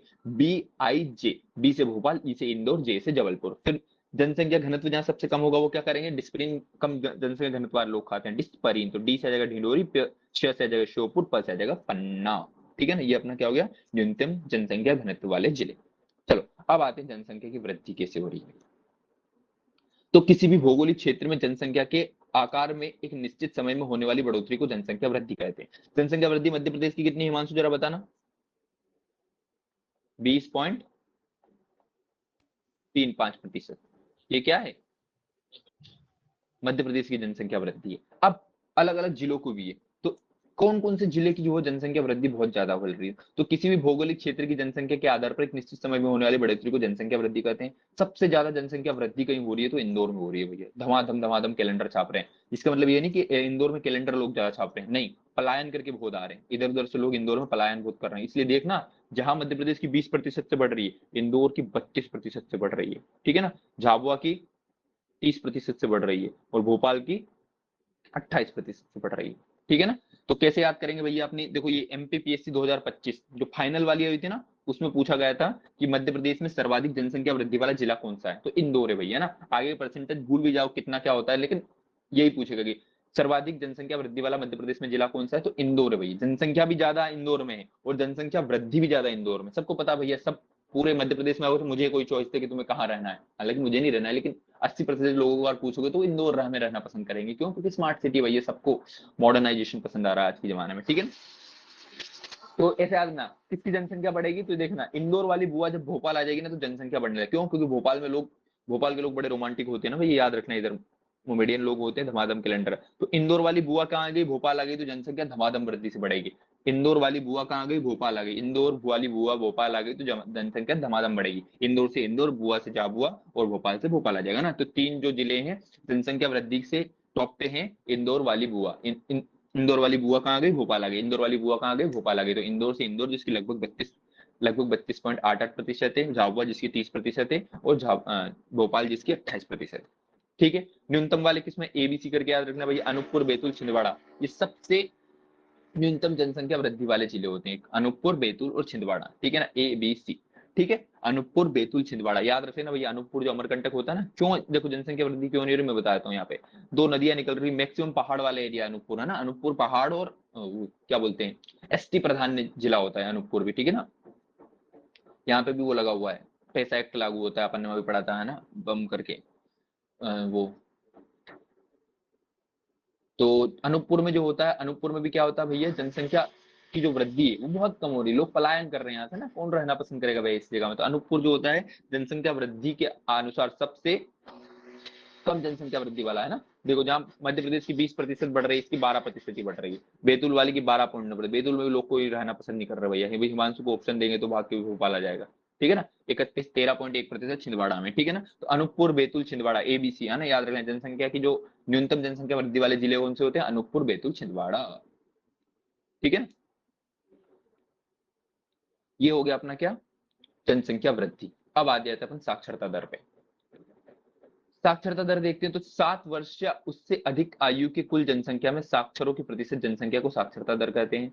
साक्षरता दर कैसे निकालते हैं, साक्षरों की संख्या फिर डिवाइड कर देंगे 7 वर्ष से अधिक वाली जनसंख्या को और फिर 100 से डिवाइड करके वो निकलती है। 2011 की रिपोर्ट के अनुसार कितनी है, देखो एमपीपीएससी बहुत फेवरेट क्वेश्चन है अपनी वाली पीएससी में आ गया, वरना ये अपना अगर 2022 वाली दे रहे होते ना तो अपना अभी ऐसे 3 नंबर पट्ट करके बन जाता है ना, क्योंकि ये अपना एमपीपीएससी 2022 में आ गया था, अभी वापस रिपीट कर दिया, एक क्वेश्चन को रिपीट करे तो ये वाला कर दे यार, मजा आ जाएगा। चलो सर्वाधिक साक्षरता वाले जिले, तो जबलपुर के लोग बहुत पढ़ते हैं भैया, ठीक है ना, जबलपुर, इंदौर, भोपाल, यहाँ पे ये सर्वाधिक साक्षरता वाले, ओब्वियसली महानगरी साक्षरता सबसे ज्यादा कहाँ पे होगी, महानगर में ही होगी ना भैया, याद रख लेना जबलपुर के लोग सबसे ज्यादा पढ़ते हैं, फिर इंदौर के और फिर भोपाल के, ठीक है ना, जबलपुर, इंदौर, भोपाल, जबलपुर के लोग बहुत पढ़ते हैं, भले काम कुछ नहीं करते हैं, भले जबलपुर जबलपुर को ग्रो नहीं होने दिया, वरना अगर मध्य प्रदेश का इतिहास अपन पढ़ो ना तो इतिहास की विरासत सबसे ज्यादा मध्य प्रदेश में जबलपुर में ही है, ठीक है ना, स्वतंत्रता संग्राम में भी लोगों ने बहुत पसीना बहाया, मतलब खून पसीना किसी ने बहाया है मध्य प्रदेश के बनाने के लिए, वो तो जबलपुर वाले ने बहाया है, पता है, इंदौर, उज्जैन और क्या बोलते हैं ग्वालियर वालियर जो होते हैं, भोपाल भोपाल, ये फ्री का खा रहे हैं पूरा, इन लोगों ने किया कुछ नहीं, मध्य प्रदेश में खून पसीना नहीं बहाया है, और पूरा जो क्रेडिट होता है और पूरा जो मजा ले रहे हैं मध्य प्रदेश का वो ये सारे ले रहे हैं ना, बाकी एहसान फरामोश कौम है अपने इधर की, उज्जैन, इंदौर और भोपाल और ये वाली हो गए ना, संघर्ष किया है उधर वाले एरिया ने, जबलपुर वाले एरिया और जो होते हैं ना मंडला वंडला और ये वाले एरिया ने, उन लोगों ने मध्य प्रदेश को बनाने में है, हालांकि पूरा सुविधा अपन खा रहे हैं सारी। चलो तो जबलपुर जो होता है वो 81 पॉइंट, साक्षरता दर सबसे ज्यादा जबलपुर की है, उसके बाद इंदौर की है, उसके बाद भोपाल की है ना, याद हो जाएगा भैया, 4 महानगर में से सबसे ज्यादा साक्षरता रहेगी ऑब्वियसली, ग्वालियर वाला चंबल वाले एरिया तो वहां पे पढ़ने लिखने का कोई काम है ही नहीं उनका, खाली जनसंख्या कैलेंडर छाप रहे हो तो 3 बच जाते हैं, उसमें से भी जबलपुर, इंदौर, भोपाल ऐसे हैं। अब इसका ट्रिक नहीं है, याद रख लेना है जैसे तैसे, बनेगी तो क्या जी, कुछ नहीं बनेगा ना, साक्षरता वाले में याद रखना जबलपुर टॉप कर रहा है, जनसंख्या वाले में इंदौर ने कर लिया, इतनी जगह कर लिया, अब उसमें कर लेंगे, ठीक है। न्यूनतम साक्षरता सबको पता भैया, गधे लोग कहाँ के, अलीराजपुर के, देखो भैया, ठीक है, तो न्यूनतम साक्षरता कहाँ पे होती है, अलीराजपुर, मैंने ऐसे याद किया था, हम लोग 5 लोग साथ में रहते हैं, सबसे कम कौन पढ़ता, सबसे कम कौन पढ़ता था, भग्गू पढ़ता था, विजय, विजय कहाँ का रहने वाला था, अलीराजपुर का, है ना, तो याद रखिए सबसे कम पढ़ने लिखने में किसका मन लगता था, विजय का, तो अलीराजपुर में सबसे साक्षरता दर क्या होती है, कम होती है, देखो भैया सिर्फ 36% है, सोचो कितनी कम है, बहुत कम लोग पढ़ते हैं, झाबुआ, बड़वानी, ठीक है ना, अलीराजपुर, झाबुआ, बड़वानी, तीनों ये वाले एरिया हैं, अपने क्या बोलते हैं नीचे वाले एरिया क्या बोलते हैं, जहाँ पे भील समुदाय प्रधान रहता है, जो एसटी समुदाय प्रधान रहता है, वहां वाले एरिया होते हैं, यहाँ पे साक्षरता सबसे कम है ना, स्कूल स्कूल भी नहीं है ज्यादा यहाँ पे, अलीराजपुर, झाबुआ, बड़वानी, तीनों क्या होते हैं साक्षरता दर में सबसे न्यूनतम जिले, एक अलीराजपुर याद कर लिए, झाबुआ बड़वानी बोनस में अपने को याद हो ही जाएंगे, ठीक है, न्यूनतम साक्षरता वाले जिले अलीराजपुर, झाबुआ और बड़वानी हो जाएंगे, अलीराजपुर में 36.1% है ना, इतनी कम है भैया इसमें, ठीक है। अब आते हैं पुरुष और महिला साक्षरता, ये नहीं पूछा जाएगा ना, इतना अंदर का अपने से नहीं पूछा जाएगा, इसको हटा दो। आ जाते हैं नगरीकरण, सर्वाधिक नगरीकरण प्रतिशत वाले जिले कितने हैं भैया अपने पास, तो सर्वाधिक नगरीकरण प्रतिशत वाले जिले होते हैं, भोपाल में सबसे ज्यादा नगर बसाया जा रहा है भैया ना, 80% जो होता है, सेम टू सेम वही होता है ना, इसमें महानगर ही आएंगे, देखो नगर सबसे ज्यादा कहाँ बनेंगे, महानगर में बनेंगे, इंदौर भोपाल हमेशा चलते, तो भोपाल में सबसे ज्यादा नगर बन रहे हैं, याद रखना, भोपाल देखो ऐसे याद रखते हैं, भोपाल में खेती किसानी है ही नहीं, भोपाल छोटा सा कॉम्पैक्ट एरिया है, क्या है, बहुत ज्यादा कॉम्पैक्ट एरिया है, ओब्वियसली वहां पे क्या है, पूरी सिटी है ना, सबसे ज्यादा सिटी कहाँ पे है, तो भोपाल में, ठीक है ना, ओब्वियसली इंदौर तो इतना बड़ा सिटी बन रहा है, भोपाल अगर फैला हुआ होता तो इतना नगरीकरण उसमें नहीं होता, लेकिन इतना छोटा है, कॉम्पैक्ट है, तो वहां पे नगर ज्यादा है, बाकी हो ज्यादा है, क्योंकि जिले में जब देखते हैं तो पूरा जिले का कैलकुलेट करते हैं ना क्षेत्रफल, तो इंदौर का क्षेत्रफल ही इतना ज्यादा है भैया भोपाल की तुलना में, गाँव वाँव भी इसमें ज्यादा जुड़ जाते हैं, इसलिए यहाँ पे पीछे नगरीकरण की दर जो है 80.9% भोपाल में है, इतनी इंदौर में है, और ग्वालियर भी अच्छे खासे फैल रहा है भैया, क्योंकि ग्वालियर में बिजनेस बहुत है, सीमेंट फैक्ट्री, लकड़ी वकड़ी की फैक्ट्री, और अपन ने पढ़ा था ना बानमूर उद्योग, और ये ग्वालियर में उद्योग बड़े अच्छे हैं, ठीक है ना, ये अपना क्या हो गया भैया, नगरीकरण की दर अपन ने देख ली है, ठीक है, भोपाल, इंदौर, ग्वालियर है इसमें। अब आ जाते हैं सबसे न्यूनतम, ढिंडोरी, ढिंडोर देखो मध्य प्रदेश में सबसे पिछड़ा कोई एरिया अगर मानो ना तो अलीराजपुर और इनसे भी जो चर्चा में नहीं आते, ढिंडोरी अनूपपुर वाले एरिया बहुत पिछड़े हैं भैया, है ना, तो ढिंडोरी क्या होता है, सबसे न्यूनतम नगरीकरण प्रतिशत वाला जिला है, ठीक है ना, कौन सा, ढ्यूंड्रा, मतलब यहाँ पे नगर है ही नहीं, है ना, फिर दूसरे नंबर पे अलीराजपुर आ जाएगा, तीसरे नंबर पे सीधी आ जाएगा, ठीक है ना, तो मैंने ऐसे याद किया था इसको, ढीठ अली को सीधा किया, ढीठ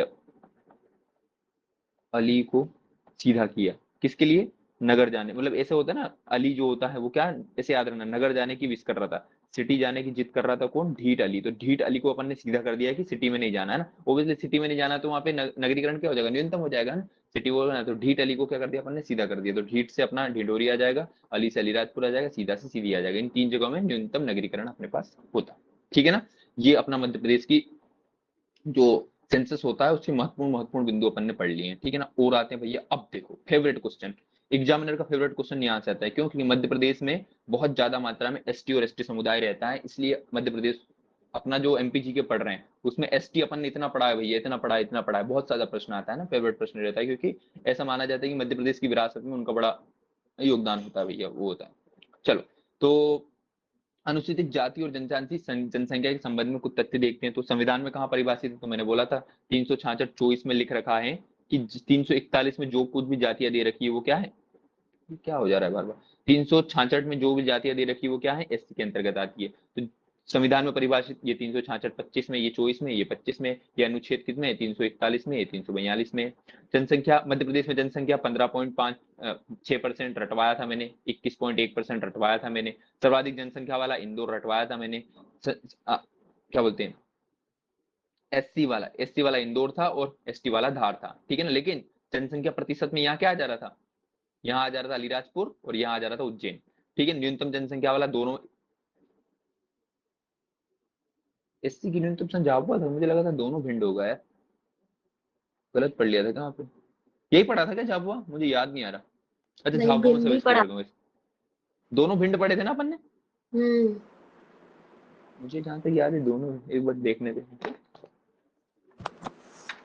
इतनी दर्द भरी है तेरी मेरी प्रेम कहानी, सेवन समंदर से भी गहरा, अपनी आंख में पानी, मैं दिल सुनता। मिनिमम एससी कहाँ गया,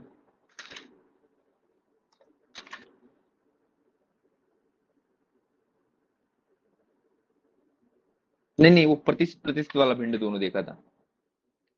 एससी का कम वही देखा, ये इसी में, मतलब एससी का देखा नहीं था सबसे कम वाला, सिर्फ वो देखा था। एससी कम ज्यादा नहीं देखा था, एसटी का ही देखा था।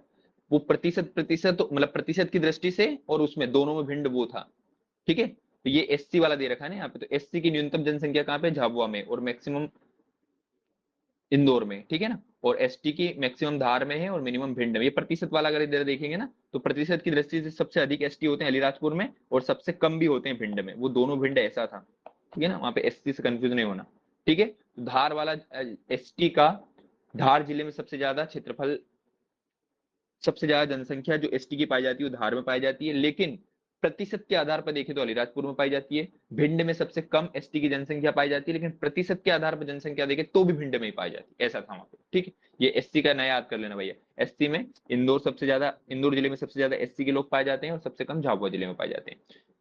फिर कुल मान्य प्रताप 48 अपने पास एससी की जाती है और 46 अपने पास क्या, एसटी की। देखा था अपन ने 46 थी, लेकिन 2003 में 3 को हटा दिया था, पारदी की और मीना, इन 3 लोगों को हटा दिया था अपन। चलो, अब पढ़ते हैं थोड़ा सा अनुसूचित जाति के बारे में, अनुसूचित जनजाति के बारे में, ठीक है। ज्यादा तो नहीं हो जाएगा, इतना कल पढ़ लेंगे, थोड़ा ही बचा है वैसे, 1 मिनट का ब्रेक ले लेते हो क्योंकि उड़ जाएगा ना।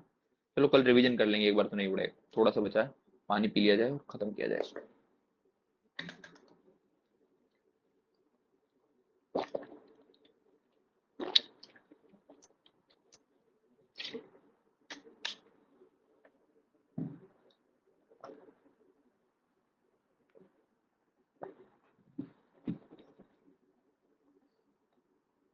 चलो, तो अनुसूचित जनजाति, तो सर्वाधिक अनुसूचित जनजाति वाले जिले कौन से होते हैं, इंदौर, उज्जैन और सागर, ठीक है।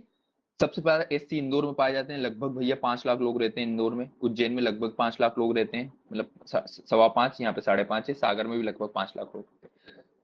लेकिन प्रतिशत के आधार, अब देखो ये मान भी मैंने डिटेल में पढ़ा है इसलिए ज्यादा समझ नहीं दूंगा। प्रतिशत के आधार पर देखे तो सबसे ज्यादा प्रतिशत एससी का कहाँ पाए, उज्जैन में। सिर्फ यार टॉप टॉप याद कर लो ना, इतना डिटेल एससी वाला आता नहीं अपने एमपी में, एसटी वाला आता है। एसटी वाला दोनों तीनों याद कर लेंगे, टॉप टॉप वाले बस याद करना, दूसरा तीसरा नहीं भी याद करोगे तो चल जाएगा ना, क्योंकि इतना मैंने अपने पेपर में वो नहीं, ये वहां इंपोर्टेंट हो जाता है, उधर वाले एमपीपीएससी में वो बनाता है, इनको अवरोही क्रम में या आरोही क्रम में जमवाता है ना। तो वहां के लिए इंपोर्टेंट, अपने में सिर्फ बड़ा छोटा ही पूछता है कि सबसे ज्यादा वाला कौन सा है, सबसे कम वाला कौन सा है।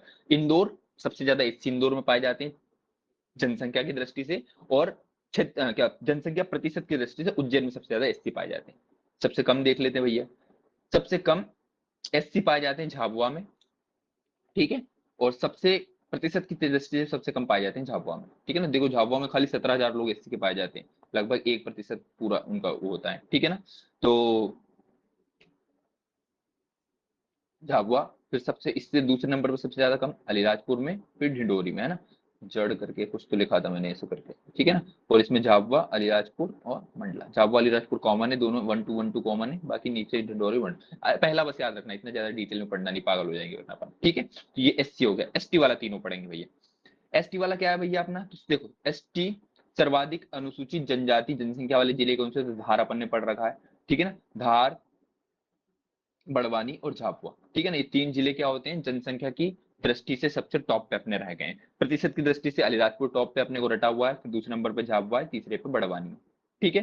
तो धार बड़ी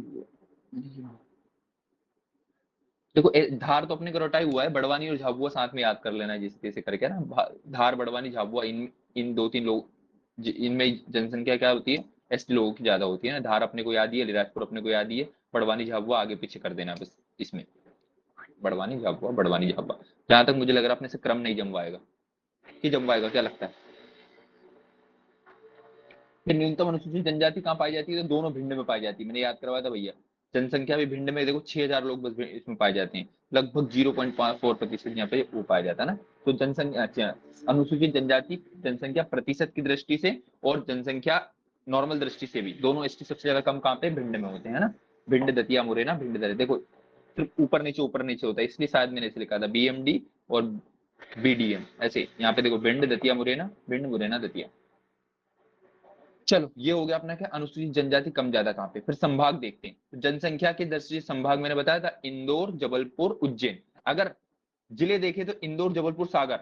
इंदौर जब भवसागर में डूबा, मैंने बोला था यहाँ पे बाबा महाकाल में डूबा, तो सागर को उज्जैन से रिप्लेस कर देंगे तो संभाग का वो बन जाएगा। सबसे कम वाले संभाग क्या होंगे, है ना, शहडोल, नर्मदापुरम, चंबल। सबको पता है भैया शहडोल सबसे ताजा, सबसे नया 2008 में संभाग बना था, सबसे छोटा संभाग है, वहां भी अपन ने पढ़ा था ना, सबसे छोटा संभाग है। दूसरे नंबर पर नर्मदापुरम छोटा है, तीसरे नंबर पर चंबल छोटा है। जनसंख्या एक्यूरेट नहीं लिख रही, इसलिए कभी जिंदगी में संभाग से प्रश्न नहीं आएगा, है ना, क्योंकि जनसंख्या बस उनका बनेगा, ठीक है। अब कुछ अपन स्पेशल पॉइंट पढ़ लेते हैं, ठीक है ना। अभी जो पढ़ के आए ना उसी में से कुछ वो लिखा हुआ है, कहीं कहीं पेपर में दे रखे हैं तो उन्होंने वन लाइनर लिख दिए हैं, ठीक है ना। तो 2011 की जनगणना के अनुसार मध्य प्रदेश में सर्वाधिक दशकीय जनसंख्या वृद्धि वाला जिला, अब वहां भी लिखा दिया था मैंने इंदौर, है ना। देखो अंदर का लिखने को नहीं आएगा, रटने में भी जो ना 34.32% वो परसेंट, गधा मजदूरी नहीं करना है। एमपीपीएससी 2025 में भी यही आया था कि सर्वाधिक दशकीय जनसंख्या वृद्धि वाला जिला कौन सा, इंदौर। ये आ जाए रिपीट कर दे। जनगणना के अनुसार मध्य प्रदेश में सबसे कम जनसंख्या वाला जिला हरदा, ये अपना एमपीपीएससी 2022 का क्वेश्चन है, देखो ऐसे ही क्वेश्चन आएंगे, ठीक है ना।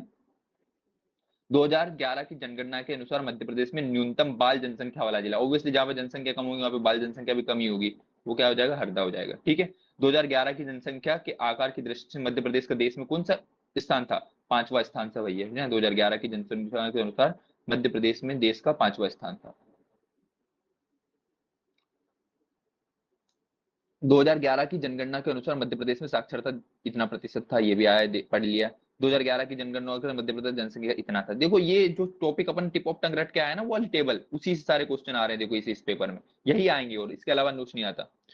फिर मध्य प्रदेश के 2019 और 21 के मध्य में मध्य प्रदेश में शिशु मृत्यु दर कितनी थी, याद रखिए ना भैया, शिशु मृत्यु दर इतनी थी भैया। एमपीपीएससी आईआईटीआई में कहीं आया है, किसी ने रिपोर्ट निकाल दी होगी, हालांकि अभी जनगणना तो हुई नहीं है। तो याद रखना 2019 से लेके 21 के मध्य में बच्चे कितने मर रहे थे, तो हर 100 में से, 1000 में से होंगे ना, हर 1000 में से 41 बच्चे मर रहे थे। बड़ी चीज है भैया, अपना हेल्थ सिस्टम को दिखाती कमजोरी लाचारी इससे ना। शिशु मृत्यु दर कितनी है अपने पास, 41.3%, ठीक है।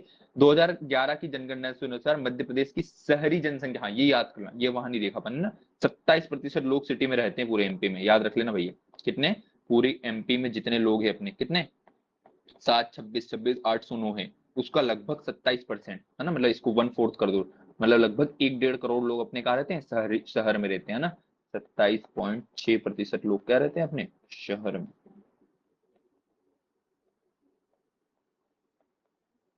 चलो ओब्वियसली जो बच गई है वो क्या रहेगी, गांव में रहेगी भैया, तो 72.4% जो रहती है वो गांव वाली है ना, 72 0.4 दोनों को जोड़ेंगे तो 100 हो रहा है कि नहीं देख लेते हैं। 100 हो रहा है भैया बराबर। ठीक है, तो 27% शहरी आबादी है अपने पास और बाकी वाली क्या है 72% गांव में लोग रहते हैं ना। याद मोटा मोटा याद रहे, 27 को 6 है ना, इसको 28 लगभग 27 27.5% जो होती है अपने पास कहाँ रहती है गांव में, 72.5% 27.5% रहती है शहर में, 72.5% रहती है गांव में। 2011 की जनगणना के अनुसार कुल श्रमिकों में कितने प्रतिशत कृषि गतिविधियों में कहा, 70% लोग कृषि करते हैं भैया मध्य प्रदेश में। जो कुल श्रमिक या काम करने वाले लोग हैं ना, उसमें 70% लोग क्या करते हैं मध्य प्रदेश में, खेती करते हैं। 2011 की जनगणना के अनुसार मध्य प्रदेश की कुल जनगणना कार्यशील जनसंख्या, हाँ ये क्वेश्चन आएगा भैया, वेरी वेरी इंपॉर्टेंट है ना। कार्यशील जनसंख्या मतलब क्या, बताओ भैया, भारत का संविधान पढ़ा है ना, कितने वर्ष से कम वर्ष के बच्चे को काम करने अलाउड नहीं है इंडिया में। भारत में रहते हैं इतना तुम लोग को पता है कि नहीं, चेक करते हैं। बताए मानसू कितने साल से कम के बच्चों को काम करना अलाउड नहीं है इंडिया में। उसके ऊपर के लोग को अपन क्या मानते हैं, कार्यशील जनसंख्या में गिनते हैं। जल्दी बता, 1 मिनट का समय है तेरे पास। 13 14 14 पास में था तो, है ना। 14 वर्ष से कम के बच्चों से आप काम नहीं करवा सकते, कानूनी अपराध होता है। 14 वर्ष से ऊपर का बच्चा काम कर सकता है, उसी को अपन क्या कार्यशील जनसंख्या में रहते हैं। तो ये कितनी है मध्य प्रदेश में, 43.5% है ना। 60 के बाद भी नहीं मानते हैं, लेकिन मिनिमम इतना मानते हैं ना। मतलब जो 14-15 से लेकर 60 के बीच की पॉपुलेशन होती है ना, वो कार्यशील जनसंख्या है। वो कितनी, कार्यशील जनसंख्या का प्रतिशत कितना है मध्य प्रदेश में, 43.5% है। अच्छा, ये 43.5% है, तो फिर वो एसटी की जो साक्षरता दर है वो 50% होती है भैया। ये 43.5 कार्यशील जनसंख्या है। चलो, जन्म दर और मृत्यु दर देखते हैं। तो बिंदु 2011 की जनगणना से, और देखो ये आर्थिक सर्वेक्षण हो चुका है, इन्होंने रिपोर्ट पारित करी, तो ये भी हो सकता, ये भी आ सकता है क्वेश्चन में। क्यों, क्योंकि देखो क्वेश्चन वही देगा एमपीपीएससी जो दस्तावेज, मतलब जो लिखित में है। जैसे अभी जो ये जिले अलग अलग हो गए, इनको उन्होंने लिखित में कहीं दिया नहीं है भैया, बांट दिए इतना इतना। वो हालांकि वोटर वोटर बटे होंगे कुछ तो है, लेकिन उन्होंने ऑफिशियल कुछ अपलोड नहीं किया। कैसे मान लेंगे कि क्या होता है, ये होता है, इसलिए उनको ज्यादा अपन हल्के में लेते हैं, करते हैं। तो जन्म दर कितनी थी भैया अपनी 2011 में, 20.1%, एमटीआर रख लेना है। मृत्यु दर कितनी थी भैया, 6.1%। ठीक है, जन्म दर है 2011 की जनगणना में अपनी 20.1% और मृत्यु दर है 6.1%। आर्थिक सर्वेक्षण बोलता है क्या, जन्म दर बढ़ गई है, मृत्यु दर भी बढ़ गई है। 24.1 पर उल्टा होना चाहिए, मृत्यु दर कम होनी चाहिए। नहीं, वैसे बूढ़े लोग मरने चाहिए ज्यादा, कोई दिक्कत नहीं। 24.1%, 6.5%, ठीक है, नहीं याद रखो तो भी चलेगा। जनसंख्या वृद्धि के आधार पर पिछली शताब्दी में 4 भागों में विभाजित किया जा सकता है। अनियमित जनसंख्या काल कौन सा था, 2009 से लेकर 2000 तक की अनियमित जनसंख्या थी। फिर नियमित चला, यहाँ तक नियमित चल रहा था। फिर इस वाले में जब भारत आजाद हो गया था ना, तब अपन ने बहुत ज्यादा कैलेंडर छापे हैं भैया। उस जमाने में देख लेना, लोगों के 17-17, 18-18 बच्चे होते थे। ठीक है ना। जनसंख्या वृद्धि कब घटने लगी भैया, जब HIV एड्स आया था, और तब जाके किसका, कॉन्डम का बनना वो आविष्कार हुआ था, तब जाके जनसंख्या क्या आई थी, कंट्रोल में आई थी।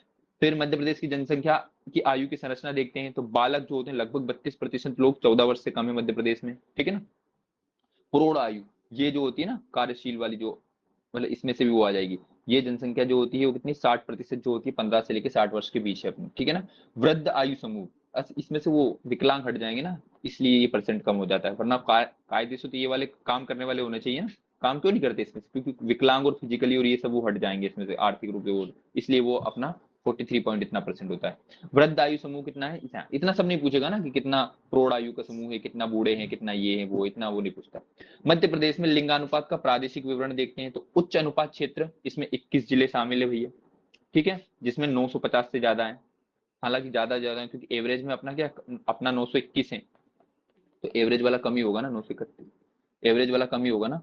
तो राज्य के 21 जिलों में महिला पुरुष अनुपात राज्य के औसत के नजदीक है। इसके अंतर्गत पूर्वी मालवा का पठार, नर्मदा घाटी, रीवा पन्ना का पठार, ये सब शामिल है। और न्यूनतम अनुपात कहाँ है, तो उधर भिंड मुरैना। और राज्य के 8 जिलों में महिलाओं की संख्या पुरुष की तुलना में बहुत कम मानी गई है ना। फिर 2011 की जनसंख्या के अनुसार व्यावसायिक संरचना कितनी है, तो 70% लोग कृषि कार्य करते हैं। याद रख लेना भैया, मध्य प्रदेश में 70% लोग क्या करते हैं, खेती करते हैं भैया। उसमें से बाकी 30% लोग गैर कृषि कार्य करते हैं, जिसमें नौकरी करते हैं 17% लोग और बिजनेस करते हैं 12% लोग। मध्य प्रदेश की कार्यशील जनसंख्या, कार्यशील जनसंख्या का कार्य सहभागिता दर में तात्पर्य ऐसी जनसंख्या से जो न किसी व्यवसाय में संलग्न है, जैसे कि कृषि, व्यापार, मजदूरी या नौकरी में संलग्न हो। 2011 की जनसंख्या के अनुसार मध्य प्रदेश की कार्यशील जनसंख्या 43.5%। कल पूछूंगा भैया, एमटीआर कर लेना। ठीक है, यह मध्य प्रदेश की कार्यशील जनसंख्या के औसत इतने से अधिक होता है, मतलब भारत की औसत इतनी है, भारत की औसत जनसंख्या से ज्यादा भैया अपने भारत में 40% लोग काम करते हैं, अपने यहाँ 43% लोग काम करते हैं। मध्य प्रदेश की कुल कार्यशील जनसंख्या सहभागिता दर, ये नहीं याद रखना, मध्य प्रदेश की अकार्यशील जनसंख्या, ओब्वियसली इसके अतिरिक्त जो बच गई वो अकार्यशील हो जाएगी। सर्वाधिक अकार्यशील कभी नहीं पूछेगा भैया, कोई पूछ रहा है कितने लोग काम नहीं करते। सर्वाधिक कार्यशील जनसंख्या दर वाला कौन सा होता है? ढिंडोरी में सबसे ज्यादा लोग काम करते भैया, इतना पिछड़ा है फिर भी काम कर रहा है। न्यूनतम कार्यशील जनसंख्या कहाँ पे? भिंड में। ढिंडोरी के लोग बहुत काम करते हैं, भिंड के लोग कम काम करते हैं, दोनों आदिवासी क्षेत्र भैया। एक आदिवासी का ओब्वियसली गोंड वाला है ना, गोंड वाले काम करते हैं, भील वाले कम काम करते हैं। चलो ये इसी के साथ ये होगा क्या है अपना समाप्तम समाप्तम इति समाप्तम सेंसेस समाप्तम। ठीक है ना, 3 क्वेश्चन आएंगे, लिख के ले लो बोले लाल डायरी में, ठीक है ना। ये जो पूरा है अपने को रट लेना, यहाँ से अपने कितने क्वेश्चन बनेंगे? 3 क्वेश्चन बनेंगे, ठीक है। अच्छे से एक बार खुद से पढ़ना, एक बार इसको 1.5x में फास्ट फॉरवर्ड करके एक बार और वीडियो देखना है अपने को, और फिर अपन इसका कल करेंगे भयंकर रिवीजन आधे घंटे में, मतलब पूछा था अच्छी वाला खेलेंगे, ठीक है। और पढ़ना है कि इनफ है आज के लिए? कितना घंटा हो गया?